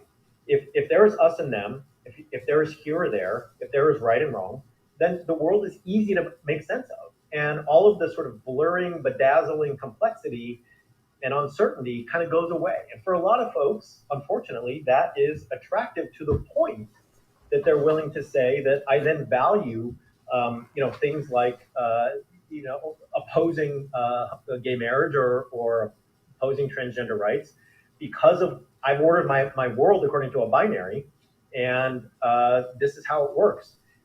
This leads back to the thing of abortion. I remember reading on one page of the manuscript that a lot of it comes down to order. Like, men want control. Christian nationalists want control over women's bodies. That the idea of women having the ability to control and decide about pregnancies, women having the ability to sort of express sexuality in a free and liberatory way is very scary. It really sort of like throws into doubt those nice, neat categories. The order of the world will be thrown totally out of whack if we have more than two genders, if we have different forms of marriage, and if women can sort of just actually decide and make autonomous decisions about their sexuality, their bodies, their pregnancies, all that stuff. It strikes me that we should probably stop here and just say, let me ask you this. What categories do Christian nationalists score high on, right? Are they Bible believing? Are they, if I said, Sam, what are the categories where if somebody scores high on these questions, I can sort of conclude that they're a Christian nationalist? What would those be? And then I guess a follow-up would be, who beside white evangelicals are showing up as Christian nationalists? Like who, because what your analysis does is it opens us up to say the Trump coalition has a little bit of support outside of white evangelicals, and those are who when it comes to your data. So I hope that makes sense. Yeah. Yeah. Before I answer that, I just want to go back to something that you were saying, and something that we highlight in the book, and I think something I want to continue to bring out again is Christian nationalism is in large part, and I think Robert P. Jones, The End of White Christian America, did such a beautiful job of highlighting how so much of Trump's support and so much of this kind of political backlash that we're seeing from the far right, and Christian nationalists being a part of that, has to do with fear. And it has to do with fear of losing control, not only of my power, but the world spiraling out of control into this dystopian kind of thing. Like part of what Bro, you got something to say on that? I just said bang bang. Okay, he said spiraling out of control. You know what? They can't explain the spiraling out of control because the rapture, they waiting for the rapture. They waiting for the zigzag man to come down and give presents like the great pumpkin Charlie Brown coming back to save everybody, not knowing that when Mashiach say he coming back to kill people. They wait for the great rapture, Charlie Brown, Christmas presents, happy, glad tidings. Oh, please get us up out of here because we've been wicked as hell. We've been treating the real Israelites so bad and we not listening to them. We not hearing them. Oh, please come and get us up out of here. That's why a lot of them turning away from Christianity. What I did for our research, I visited Robert Jefferson's church, and I went to one of these. Kind of Freedom Sunday celebrations where they're waving all the flags, and there's fireworks, and there's lasers, and there's the armed services medley, and he's giving his sermon called "America is a Christian Nation," and a healthy part of that sermon was him just for 5 minutes riffing off, and he's cherry picking these findings because I think data does not show that crime is on the rise or like violent crime or those kind of But to hear Robert Jefferson describe what the contemporary American landscape looks like is you'd be scared to walk out the door, right? Like everybody is signing up for free sex and murder and drugs and abortion, and we've got to fight to take this back. It's because we have relinquished control to the seculars and the atheists and the infidels, and so it's so much, and that message resonated with his audience. I mean, they were standing ovation, applause for what he was talking about. And there's so much of the Christian nationalism narrative that is activated by fear, and it's activated by threat. And that's why, and we'll probably get to this toward the end, Christian nationalism in some ways statistically is on the decline, just because fewer and fewer people by survey would affirm, the United States, the federal government ought to declare the United States a Christian nation. Like maybe fewer and fewer people declare that, like on a survey and just kind of quiet times. But when that is activated by fear, when there is a threat of either the other party getting in power or war or some kind of huge terrorist attack like 9/11, that narrative is always there to be reactivated by somebody like Trump, who says, wouldn't you love it if America was yours again? Wouldn't you love it if we just took this back from all of these people who are taken away from you? So yeah, I think that's the narrative of fear is just you can't talk about Christian nationalism without talking about this fear of disorder, fear of power. Yeah. Okay, so who are Christian nationalists and kind of what's going on here? So let's just talk about ambassadors. So ambassadors being this kind of upper quartile of people who score on our Christian nationalism scale. When we're talking about ambassadors, it's important to point out that only about 55% of ambassadors are evangelicals. So just over half of people who score the highest on our Christian nationalism measure are evangelical Christians. 20% are Catholics. Over 10% are mainline Protestants, so liberal Protestants still score that way. About 10%, a little less than 10% are Black Protestants, but that means something different to Black Protestants. So what we have found, and we published a study recently on this, is when Black Protestants answer the same questions that white evangelicals do on Christian nationalism, they mean different things. When a white evangelical says Christian and points to Christian nation kind of rhetoric, they mean for us, they mean for let's defend the things that we value. When a Black Protestant typically appeals to America's Christian heritage or America's Christian identity, it's an appeal to justice. It's an appeal to the higher principles that America should be about, rather than take America back from all these people who are kind of wrestling it away from us. Anybody want to respond to that on the panel, or y'all want to just keep rolling? Yeah, that right there within itself should tell the so-called Black people they need to get out of Christianity because they have a totally different perspective. Indeed, you just hit the nail on the head. E, you got something to add to that, bro? Nah, brother Kadar smashed it. Banya, you want to hit that? I'm gonna leave it there. I'm gonna let it sit there and simmer.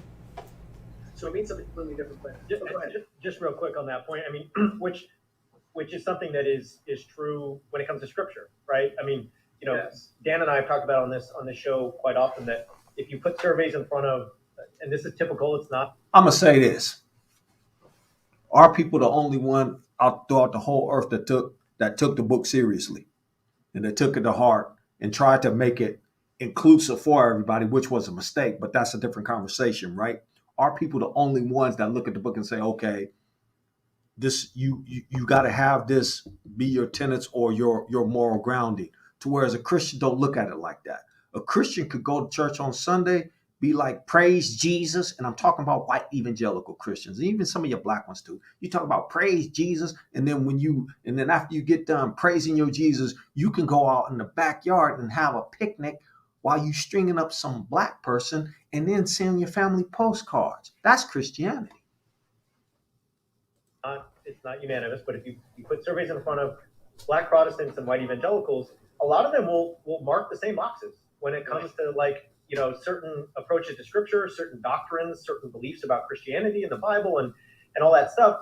And yet it almost seems like they're referencing two different bodies. It's like they're two different texts, two different histories.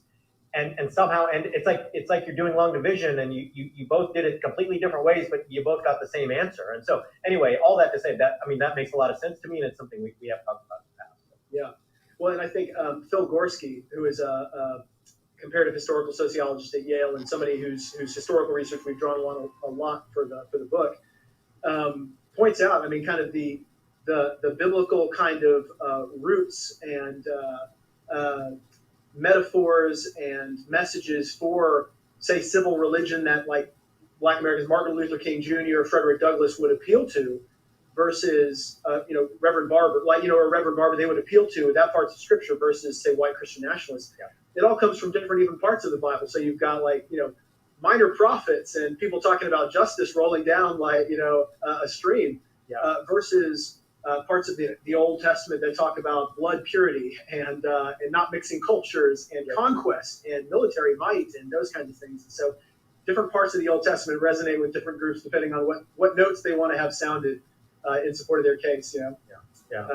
In good old Romans 13 about submitting to the governing authorities and that kind of thing. Which I mean, we could spend hours on that. I mean, I wrote a piece on Romans 13 and creeping theocracy, and that's really scary. But if you don't mind, I want to come. I want to come back to, and I want to just make this crystal clear for folks, and before they get their hands on the book, which I hope they do, which is to say, okay, so what are the categories that you and Andrew Whitehead used to figure out if somebody scored high or low on Christian nationalism? Like, is it they're Bible believing, they believe America's a Christian nation? Like, how do I figure out if someone's a Christian nationalist? Oh, that's great. Yeah, and I'm glad we're clarifying this. So we draw on a couple of different surveys, and sometimes we have to just kind of go with what questions are available. So one of the more limited measures, I'll give you the limited measure, and then I'll give you the full kind of index that we use. So one of the limited measures found in the General Social Survey, which is often thought of as the gold standard for kind of American public opinion research.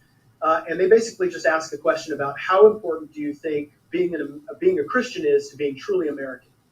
And you can answer not important at all the way to very important. And we find that people's answers on that question really map on very, very well with the other things, even our more robust index of Christian nationalism. Those people who score high over here score high over here, and so they're very much overlapping, as we kind of show in the book. In the Baylor Religion Survey, we're able to get our whole index in there. And so what we do is we have 6 different questions that we ask people to their level of agreement. And so all the way from strongly disagree to strongly agree. And also the 50 people that we interviewed for our study, with just in-depth interviews and open-ended questions, we had them go through that same survey. And so we categorized them on the basis of how they scored on this index. And so that these questions, Go ahead, bro. I'm just sitting here thinking how amazing this is, because these are the very people. Well, first of all, when it comes to our people, the first thing we will do is vouch for equality. You know, everybody's spiritually equal. There's neither Jew nor Greek, you know. But then what this guy is pretty much doing is laying it down for you. There's a hierarchy, even in Christianity. So when we bring it out biblically, it offends them, but this dude is literally just laying it out to us that there's a hierarchy in Christianity, and we at the bottom of it. Mm-hmm. But somehow we think we equal. I just wanted to share that real quick. Yeah, but you know what, man? That's why it's so important for us not to be spiritualizing who Israel is, because these people are used that for the express purpose of denial and of responsibility for their role in genocide, slavery, and affliction committed against the children of Israel. Because, like, look, when they faced with the moral error of their deeds and their forefathers' deeds, they'll say, "I confess that Jesus is Lord. Therefore, I'm saved, and no past or present transgression can be called to mind, because there's no law, and therefore there's no sin." You see what I'm saying? So, Yeah. so they use that express purpose of using the whole spiritualizing of Israel to do that, to say, you know, I confess Jesus as Lord, so you can't say that I'm wrong for what happened. You know, Right. I don't bear any responsibility for that. Even though I'm reaping the the benefits of what happened to your forefathers, and I'm continuing the campaign in another form, and I'm continuing slavery in another form, but it's all you. This is all Yeah. your fault. You did this to yourself. Why don't you be there's no fathers in the household. Well, during the Reagan administration, the war on drugs made sure of that, and even before then, when our people were in poverty, you ensured that the father wasn't supposed to be in the household in order for them to receive any assistance, right? Yeah. So these people do that type of stuff, and then the results of what you see happening, they say because the father's not in the household. Well, how did the fathers end up not being in the household? How did that happen? Because this whole misnomer about our people not loving their children and fathers not being in the children's life and not wanting to be in the children's life, that's a myth. You know what I mean? Do me a Absolutely. favor, bro. Get Genesis 13 through 15, please. And we're gonna remind everybody that what you're saying, it is truly a misnomer. Genesis 15 and 13. Genesis 13 through 15, I believe that's what I want. All right, I got it. Read. Genesis 13, reading to 15. But the men of Sodom were Wrong. wicked. Wrong one. I need Wrong one. Jesus. It's 15, 13 through 15. My bad. 15. 15, Genesis chapter 15, verse 13 through 15. I got you. Genesis 15, verse 13. And he said unto Abraham, know of surety that thy seed should be a stranger in the land that is not theirs, and shall serve them, and they shall afflict them 400 years. And also that nation whom they shall serve will I judge. Stop right there. He said he's going to send the zigzag man to save them. And also that nation whom they shall serve will I judge. No, it's going to be a revival, like white Christianity teaches that it's going to be a revival in this time. Keep reading. And also, and also that nation whom they shall serve will I judge. No, we'll be able to pray it away because he hears our prayers. We're like Jonah, how Jonah prayed it away and he got his people more time. We're going to pray it away and we're going to give our people more time. And also that nation whom they shall serve will I judge. So what he's saying is, he said he going to judge that nation after 400 years. He said he was going to judge the nation. Not that you was going to leave after 400 years, but he was going to judge that nation after 400 years. So if he going to judge that nation after 400 years, guess what? There's nothing nobody can do to stop it. You can get vocab alone, you can get Berean, you can get the Zigzag Man, you can get the Easter Bunny and the Loch Ness Monster, and throw in Bigfoot too. You're not going to be able to stop what's going to happen. Why is it that since we that's been pushing and teaching from the book about the 400 year, that everything has been falling apart after 2019? You can track it. How many volcanoes is going off right now? 26. At least, and them the ones that they're telling you about. I was up last night. This is crazy. There's this channel that I listen to, Earthquake Channel, Dutch Sense, and this dude he's track earthquakes, this, that, and the third. While he was on talking about a deep underground magnitude 7.2, there was another deep magnitude 6 or 7 that was happening at the same time. I heard one pastor talk about, oh yeah, we prayed the one volcano in La Palma stopped. He said, oh yeah, we prayed that away. We stopped it. Next day it was going off, and he ain't addressed that yet. A white dude. Anyway, go ahead, bro. I'm sorry. Will I judge? I'm sorry. Who's going? Who's going? Go ahead and read that, and then he can make his point. Read from that nation. Will I judge? That nation will I judge, and afterwards shall they come out with great substance. Okay, you don't have to even read no more. Go ahead, E. Well, look here, I don't know what you're reading, Brother Banya, and I don't know what you're talking about, Brother Cleo, because according to your man Recon, all the nations got to do is repent and stop the judgment. So I don't know what y'all talking about. Okay. We'll see. We'll see what he says. Is it going to be so? Because right now, from where I'm sitting, if you Israelites have not been paying attention, and I'm going to submit this to you, you should be making sure that you have some food, making sure you have some water, and make sure you have some protection tools. Make sure. And you guys have heard this before. You don't have to necessarily hear from me, but make sure that you are ready, because what is about to happen to this nation and all the nations is going to pale in comparison. Now, we have the history already with us. If you look at the history of the Great Depression, you have that history already with you on what they was doing to our people and what they're going to attempt to do to our people. The difference between then and now is that the Father is with us. And the book says, if he be for you, they can't be against you. But I would recommend that you guys have food on hand, that you have water on hand, so that in the event that they say, okay, we shutting everything off, you'll be self-sufficient. Because he's definitely, listen, if he wouldn't be just if he didn't judge America for what they did to us. Even though we know it's prophesied in the book, he would not be a just Elohim if he didn't judge America. And matter of fact, in Revelations, the Revelation, our people are asking him, hey, when you gonna judge them? When you gonna get them? So nobody gonna get by. They can make all the excuses. They can make all the claims that they want. Those are just baseless claims. If I make a claim, I'm gonna get it out of the book, and nothing that they claiming is in the book. You can repent and you'll be good money. Okay. Well, what did he say? That nation I will judge. Why did he judge it? Why is he gonna judge that nation?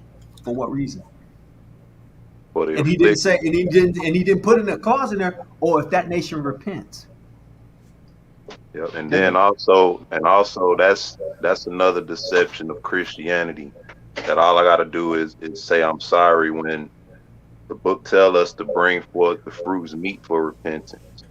If these people were truly repentant, then they would do the things that are right to restore our people.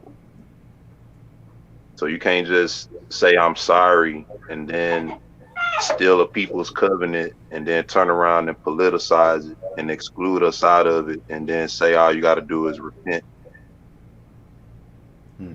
It's so true. That statement the brother Cleo was making about Revelations, that we praying for the judgment. Actually, we doing that on every Friday. That's right. Ain't that something? Prophecy fulfilled. That's right. That's right. And you know what, I'm gonna say this. That's one of the most powerful things, not only that we can do, but and I know y'all know this, and I'm getting amped up right now, so I need to calm down. And it's a great thing. It's a great thing and a pleasure to see everybody in the chat and everybody on all these different channels not listening to the heathen tell them anything about the book and not giving me perspectives from the heathen. It's refreshing to see that. I get hyped when I see that. Why do I get hyped? Because it means that our people are finally understanding that, hey, these people over here, although they talk about they're Christian, they're not for us. They're not for our turn. We'll leave these people alone. Let these people do their Republican Democrat thing by themselves. And we get the H out of the way and let the Most High deal with them on that level. There's a saying, kill them all and let the Most High sort them out. Mm-hmm. And I'm not talking about killing nobody. I'm saying let them fight amongst themselves. Let Antifa and Black Lives Matter, with Black Lives Matter ain't for, let them fight with the Proud Boys. And matter of fact, the Proud Boys, the father says 6 things he hates, 7 are an abomination. One of those is pride. Be a proud look. So I'm gonna ask y'all in the chat, do y'all think that he liked the Proud Boys? Good old boys. The good old boys. Yeah. Never mean no harm. Let's get back to this vid. Questions are, the federal government should declare the United States a Christian nation. The federal government should advocate Christian values. The federal government should advocate a strict separation of church and state, which we reverse coded so that if you disagree with that, you want to see a fusion of the two. The success of the United States is part of God's plan, indicating that we believe that there's some special relationship between America and God. The federal government should allow the display of religious symbols in public spaces like 10 Commandments and courthouse lawn, that kind of thing. Prayer in public schools. And I think that was the 6. I may be forgetting. But and so what we do is we combine these 6 measures to make a scale. And if somebody scores higher on that scale, we categorize them we categorize them according to quartiles. And so rejectors are the people who scored in the lowest quarter, ambassadors are people who scored in the highest quarter, and accommodators and resistors in the middle. Yeah, and so just to draw that out, so it seems as if in the book what you're able to show is that the folks who score high on those questions, America, the federal government should declare this a Christian nation. The success of the nation depends on God's plan and obeying God's laws, all that kind of stuff. If I score high on that, it seems what you're able to show is that there's a really good chance I also score high on things like I don't believe there's actually a problem with police brutality against African Americans, or I'm actually really I'm against transgender rights, or I do not support gay marriage. Like it seems like the higher I go on the Christian nationalist scale, there's a correlation then with all these other social issues related to gender, sexuality, race, and so on and so forth, immigration, refugees, abortion, all the power order boundaries that we talked about earlier. So the higher on the Christian nationalist scale, the more I get a picture of actually how you're going to feel about a lot of other social issues. Does that sound right? Let me emphasize 2 things here. So, and this is one of the, I think, huge takeaways from the book that we want to continue to underscore. We were surprised, like, as quantitative researchers, I do a lot of qualitative research, but we also do quantitative research with surveys. And sometimes people publish a finding that is just barely a finding. I mean, like the substantive influence of a particular factor on an outcome is minimal, and it just happened to be statistically significant. You publish that, and something that we want to underscore in this book is Christian nationalism doesn't just happen to be a significant predictor of these things. Most of the time, it's the most powerful predictor of these things. Like talked about with gender traditionalism a second ago, Christian nationalism is the strongest predictor. After accounting for how often you read the Bible, whether you're a Republican, how often you go to church, all that, your age, all those things.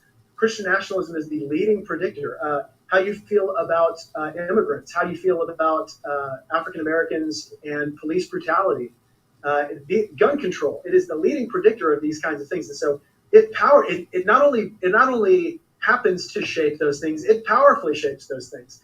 And so it's something that we would argue it has to be taken into account when we're considering public opinion and people's attitudes towards these things. And you can't just throw in white evangelical and assume you're getting it, right? Like you're assuming you're getting at the underlying thing. So that's one thing. So it's a powerful predictor. The other thing, and this blew us away when we kept on finding it over and over again, once we account for Christian nationalism, we find that how religious you are goes in the opposite direction most times. So I'll give you an example. You mentioned the police brutality thing. So we find that The more you affirm Christian nationalism, the more likely you are to believe that there's no inequality in how police treat whites and blacks, and the more likely you are to believe that police kill blacks because they're more violent than whites. I mean, very overtly racist kind of views about like police brutality. So Christian nationalism Wow. goes up with that in a linear fashion. But one Speak your speech, bro. I was just gesturing. I said, wow. Yeah, he covered. They cover right up the middle, man. They're not trying to hide it, which is a beautiful thing. They saying You know what? everything that we already knew, but our people need to be hearing this. Candace Owens, what's that other the dude who ran for governor in California? I can't think of his name. And what's that other dude that one that's always talking about I forget what it is. I forget these people's name. I need Jesus. I'm sorry. Man, this is an all-star video, man. But anybody who wanna kill Christianity, this is the video right here. This Thanks, is fam. Larry Elder. They said it. Larry Elder. Y'all, I need Jesus. So y'all pray for me. Not the zigzag, man. I need Hamashiach. Larry Elder. And then what's that one? What's that one that be trying to debate everybody? And is Jesse Lee Peterson. Him. People of his ilk will sit in front of your face, and Kamala Harris will sit in front of your face and tell you that America is not a racist country when we still got the prison, the pipeline to prison industrial complex built specifically for only one people. It's not built for the Asians. It's not built for the Native Americans, and it's not built for the Mexicans, and it's definitely not built for the whites. It's built for people that look like me and you, Yeah, it's like pee on me and tell me it's raining. right? once we account for Christian nationalism, the more religious you are, how often you pray, attend church, read your sacred text, it goes down in the opposite direction, right? Like being more religious actually makes you more progressive on that measure. Once we account for Christian nationalism, and we find that happens over and over and over again. If you remember in the book, I mean, it's that way on immigration, it's that way on Muslims, it's that way on racial attitudes, everything except gender and sexuality. When Christian nationalism goes up, religiosity goes the opposite direction in terms of if it's effective. So something we want to emphasize is that there is for people who detest Christian nationalism and they feel like this is a scourge and this is something that we need to fight. And they don't happen to be very religious, like maybe people who have kind of either they're secular Americans, they've never been interested in religion, or they're ex-evangelicals or that kind of thing. You can actually find common cause with very religious people who don't happen to be Christian nationalists, right? Like they want the same things. Like it's not religion, it's Christian nationalism, which I would argue is pseudo-religion. It's fascism cloaked in religious language, right? Well, and Well, you know what though, bro? and just some Just to be clear, religious doesn't mean biblical. You know, there's a lot of religions out there, and none of them adhere to the Bible. You know, Christianity don't either. Never did. none of them do. You know, and that's the misnomer that the Bible is a religious book. It's a historical book. It tracks the history of the Israelites, and it tracks the reason behind the Most High and His Son, and why He did it. It marks the rise and the fall and the rise again of Israel, and the return of their King. really great points you just made there. One is Christian nationalism does not necessarily mean higher level of religiosity, right? Yeah. So you might have certain beliefs or you might participate in a certain culture. It does not correlate to you reading the Bible more or you going to church 7 times out of 7. He just said what I said. That's one. It really points back to what we said earlier, that the Christian and Christian nationalism is an umbrella for a certain vision of the American republic. It's order, control, boundaries when it comes to gender, race, all that stuff. Second, it really does come down to the fact that religion is not necessarily an illiberal force in the American landscape. That you have data that basically shows, I mean, you made this point, I just wanted to reiterate it, which is a lot of times the more religious you are, the more progressive you end up on certain measures and on certain social issues. I do think that's an important point to make. I tell that to my students all the time, that religion is and has been a force of oppression in human history, American history. It's also been a force of liberation, and we have to sort of take all that into account. I want to come back to one minor point that just I want to make clear for our non-academic listeners out there. When Sam says that they interviewed 50 people, he means they interviewed people in like very in-depth ways. They talked for hours. They sort of asked about all their issues. They also sent out surveys to thousands of people. So don't turn this podcast off and think, oh, they just talked to 50 people and they made these like crazy conclusions. That's not the case. They talked to 50 people for hours and hours and hours. They also surveyed thousands of people all over the country, and that's where they're getting their conclusions. So just wanted to make sure that, folks who are not in the academy and are not like thinking about sociology and this kind of stuff on a daily basis.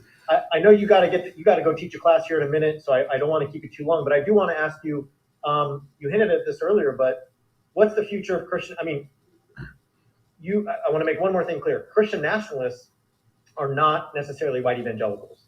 I think that is something people have to keep in mind when they think about 2020 and what's going to happen in this election year. That there are a good number of conservative Catholics in there.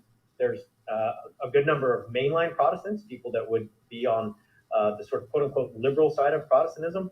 And there are others who are Christian nationalists. So that needs to be kept in mind.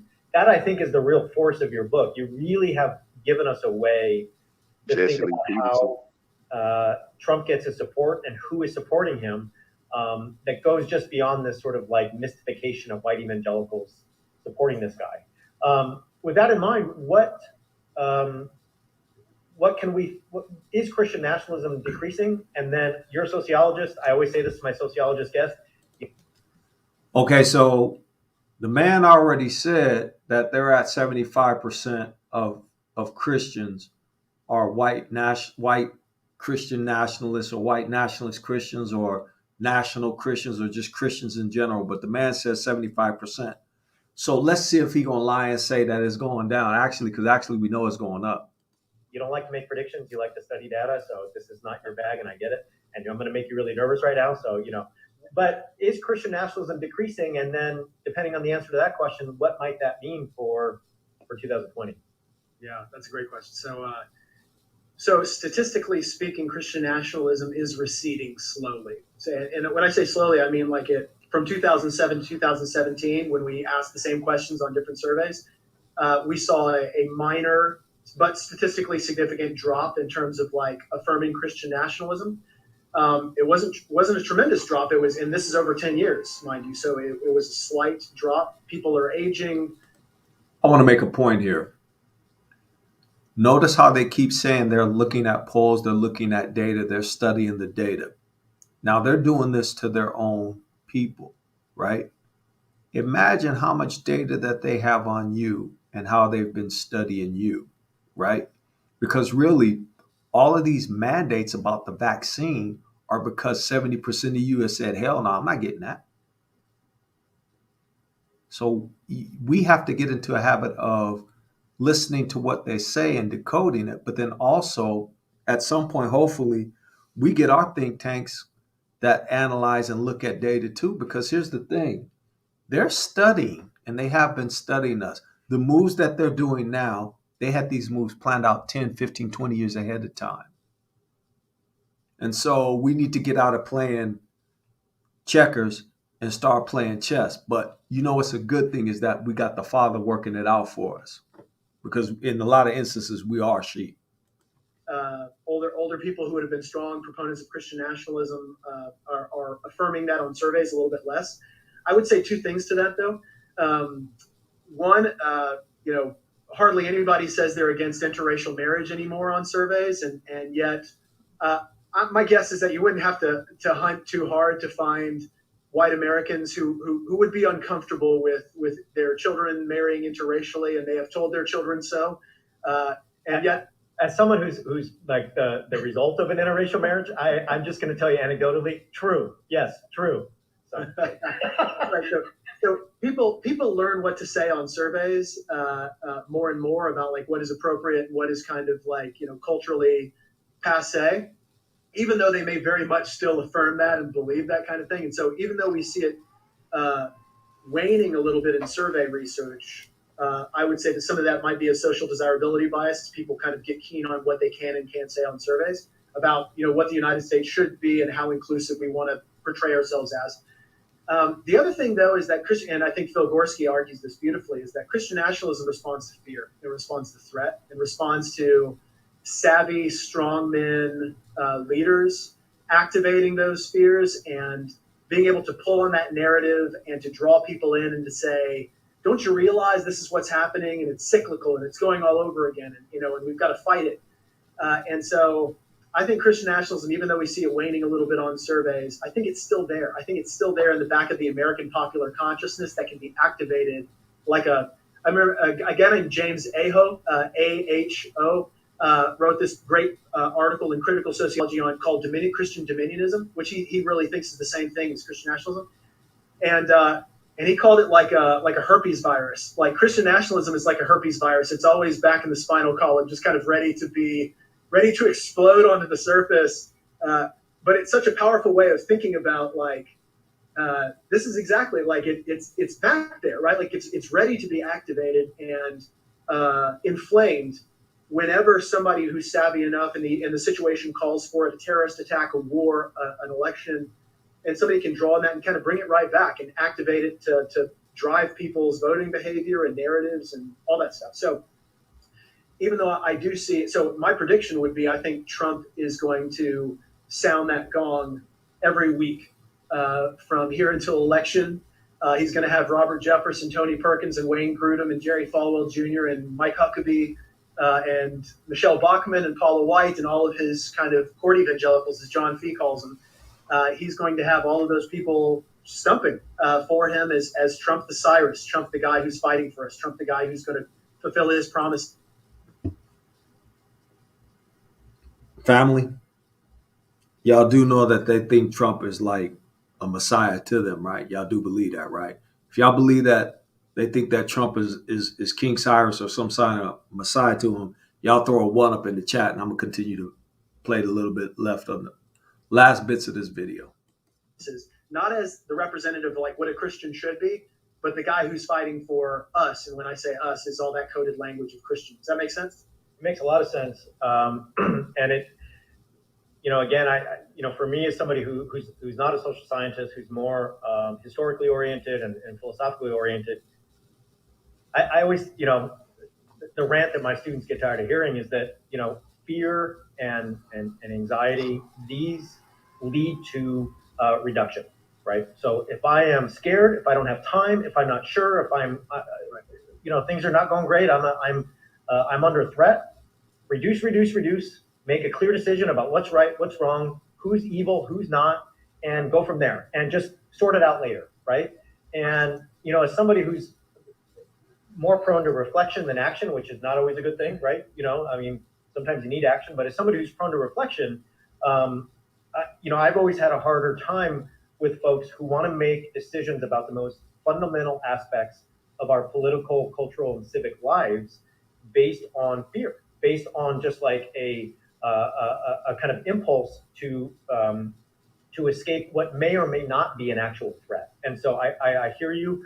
As somebody who was an evangelical minister, I know those tactics. I've experienced those tactics. I wrote a piece, and our listeners will be familiar with this, about how I wanted to vote for a Democrat at certain points of my evangelical time, and the fear of voting for somebody who was for abortion, right, and who my elders told me would implement policies that would lead to the Holocaust of millions of unborn babies, meant that when I was an evangelical, I chose the Republican candidate because that's just what seemed to be the only right thing to do. And so I know that impulse of fear leading to reduction, leading to siding with a kind of strong man and a very simple kind of logic when it comes to what seems good and what seems wrong. But it's scary. And anyway, all that to say, I could talk about that for hours. You got to go teach a class. You've given us so much of your time already. I will just close by saying thank you for your time. The book's coming out March 2nd. Is there anything else we should know? I mean, I wanna make sure and let everyone know where they can get it and what's happening with it. But anything else we need to know before you go? People can find you on Twitter. Yes. Okay, we're not gonna promote neither one of these two dudes. I think we're gonna stop sharing the video because we're not about promoting them. If you guys want the link to this video, we can drop it in the chat, right? If you guys want it, or if you don't, either way. Can you guys still see my screen? Are we good?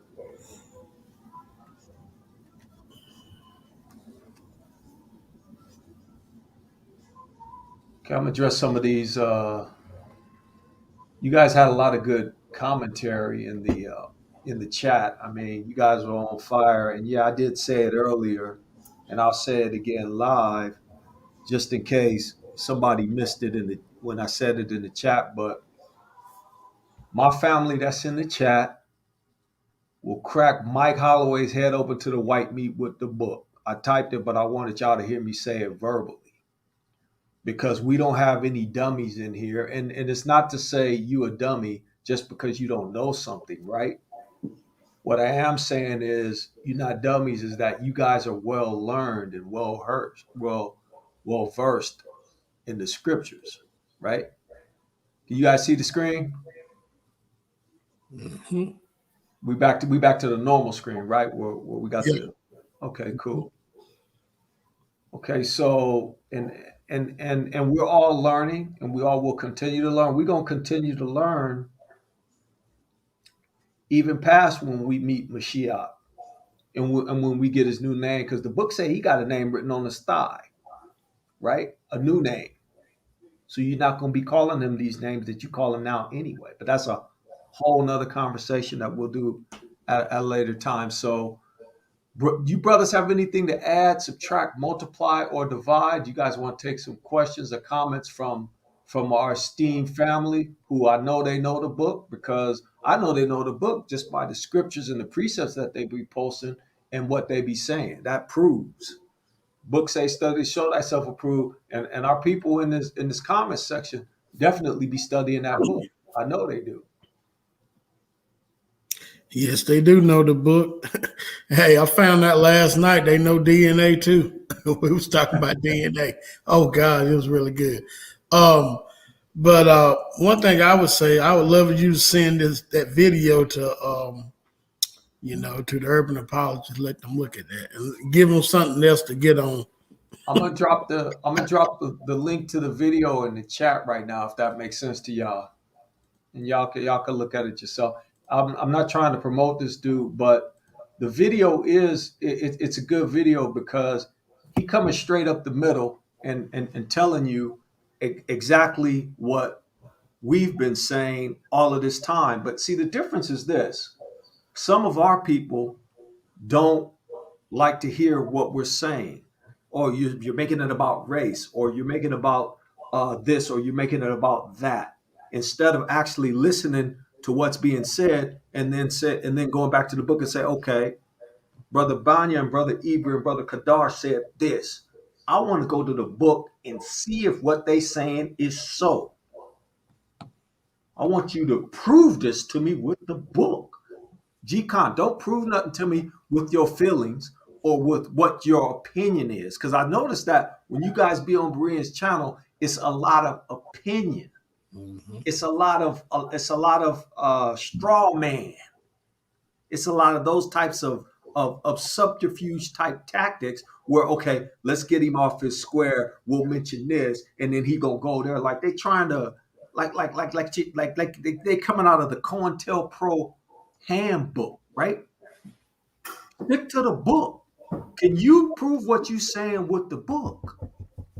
That should be the determining factor, right? I was just gonna say that in spite of everything that was shown, you're still gonna have some of our people who are gonna find a way to spiritualize and accept Christianity.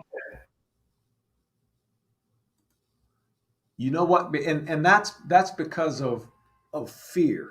I think some of that is because of fear, but Some of that too is because you've actually been chosen. He said he would yet choose Israel. But then there's somewhere in the book that says all Israel is not Israel. And I know we have an understanding about that here on this channel. But if he said he would yet choose Israel, what does that mean? What does that mean? He would yet choose Israel. Why would he choose Israel? Why? I thought he turned away from Israel and said, "Oh, the Christians are the one that I'm rocking with now." And it don't say that nowhere in the book. Matter of fact, get this out of your mind, family. When you see the word saints in the book, change that to Israelites, because that's what they're saying anyway. You're not saying the Father was never ever with no Christianity. And he was never with this nation. The only way he was with this nation, the only reason why he was with this nation, so that they could be a whooping stick for Israelites and get Israelites in order, so that they could come to their right mind, their same mind, and say, you know what, we jacked up, our ancestors jacked up. We need to turn back to the Father in spirit and in truth, according to what the books say.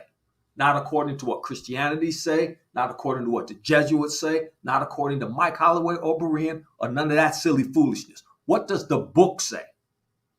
And then you go by that. You brothers got anything to add? Subtract, multiply, or divide?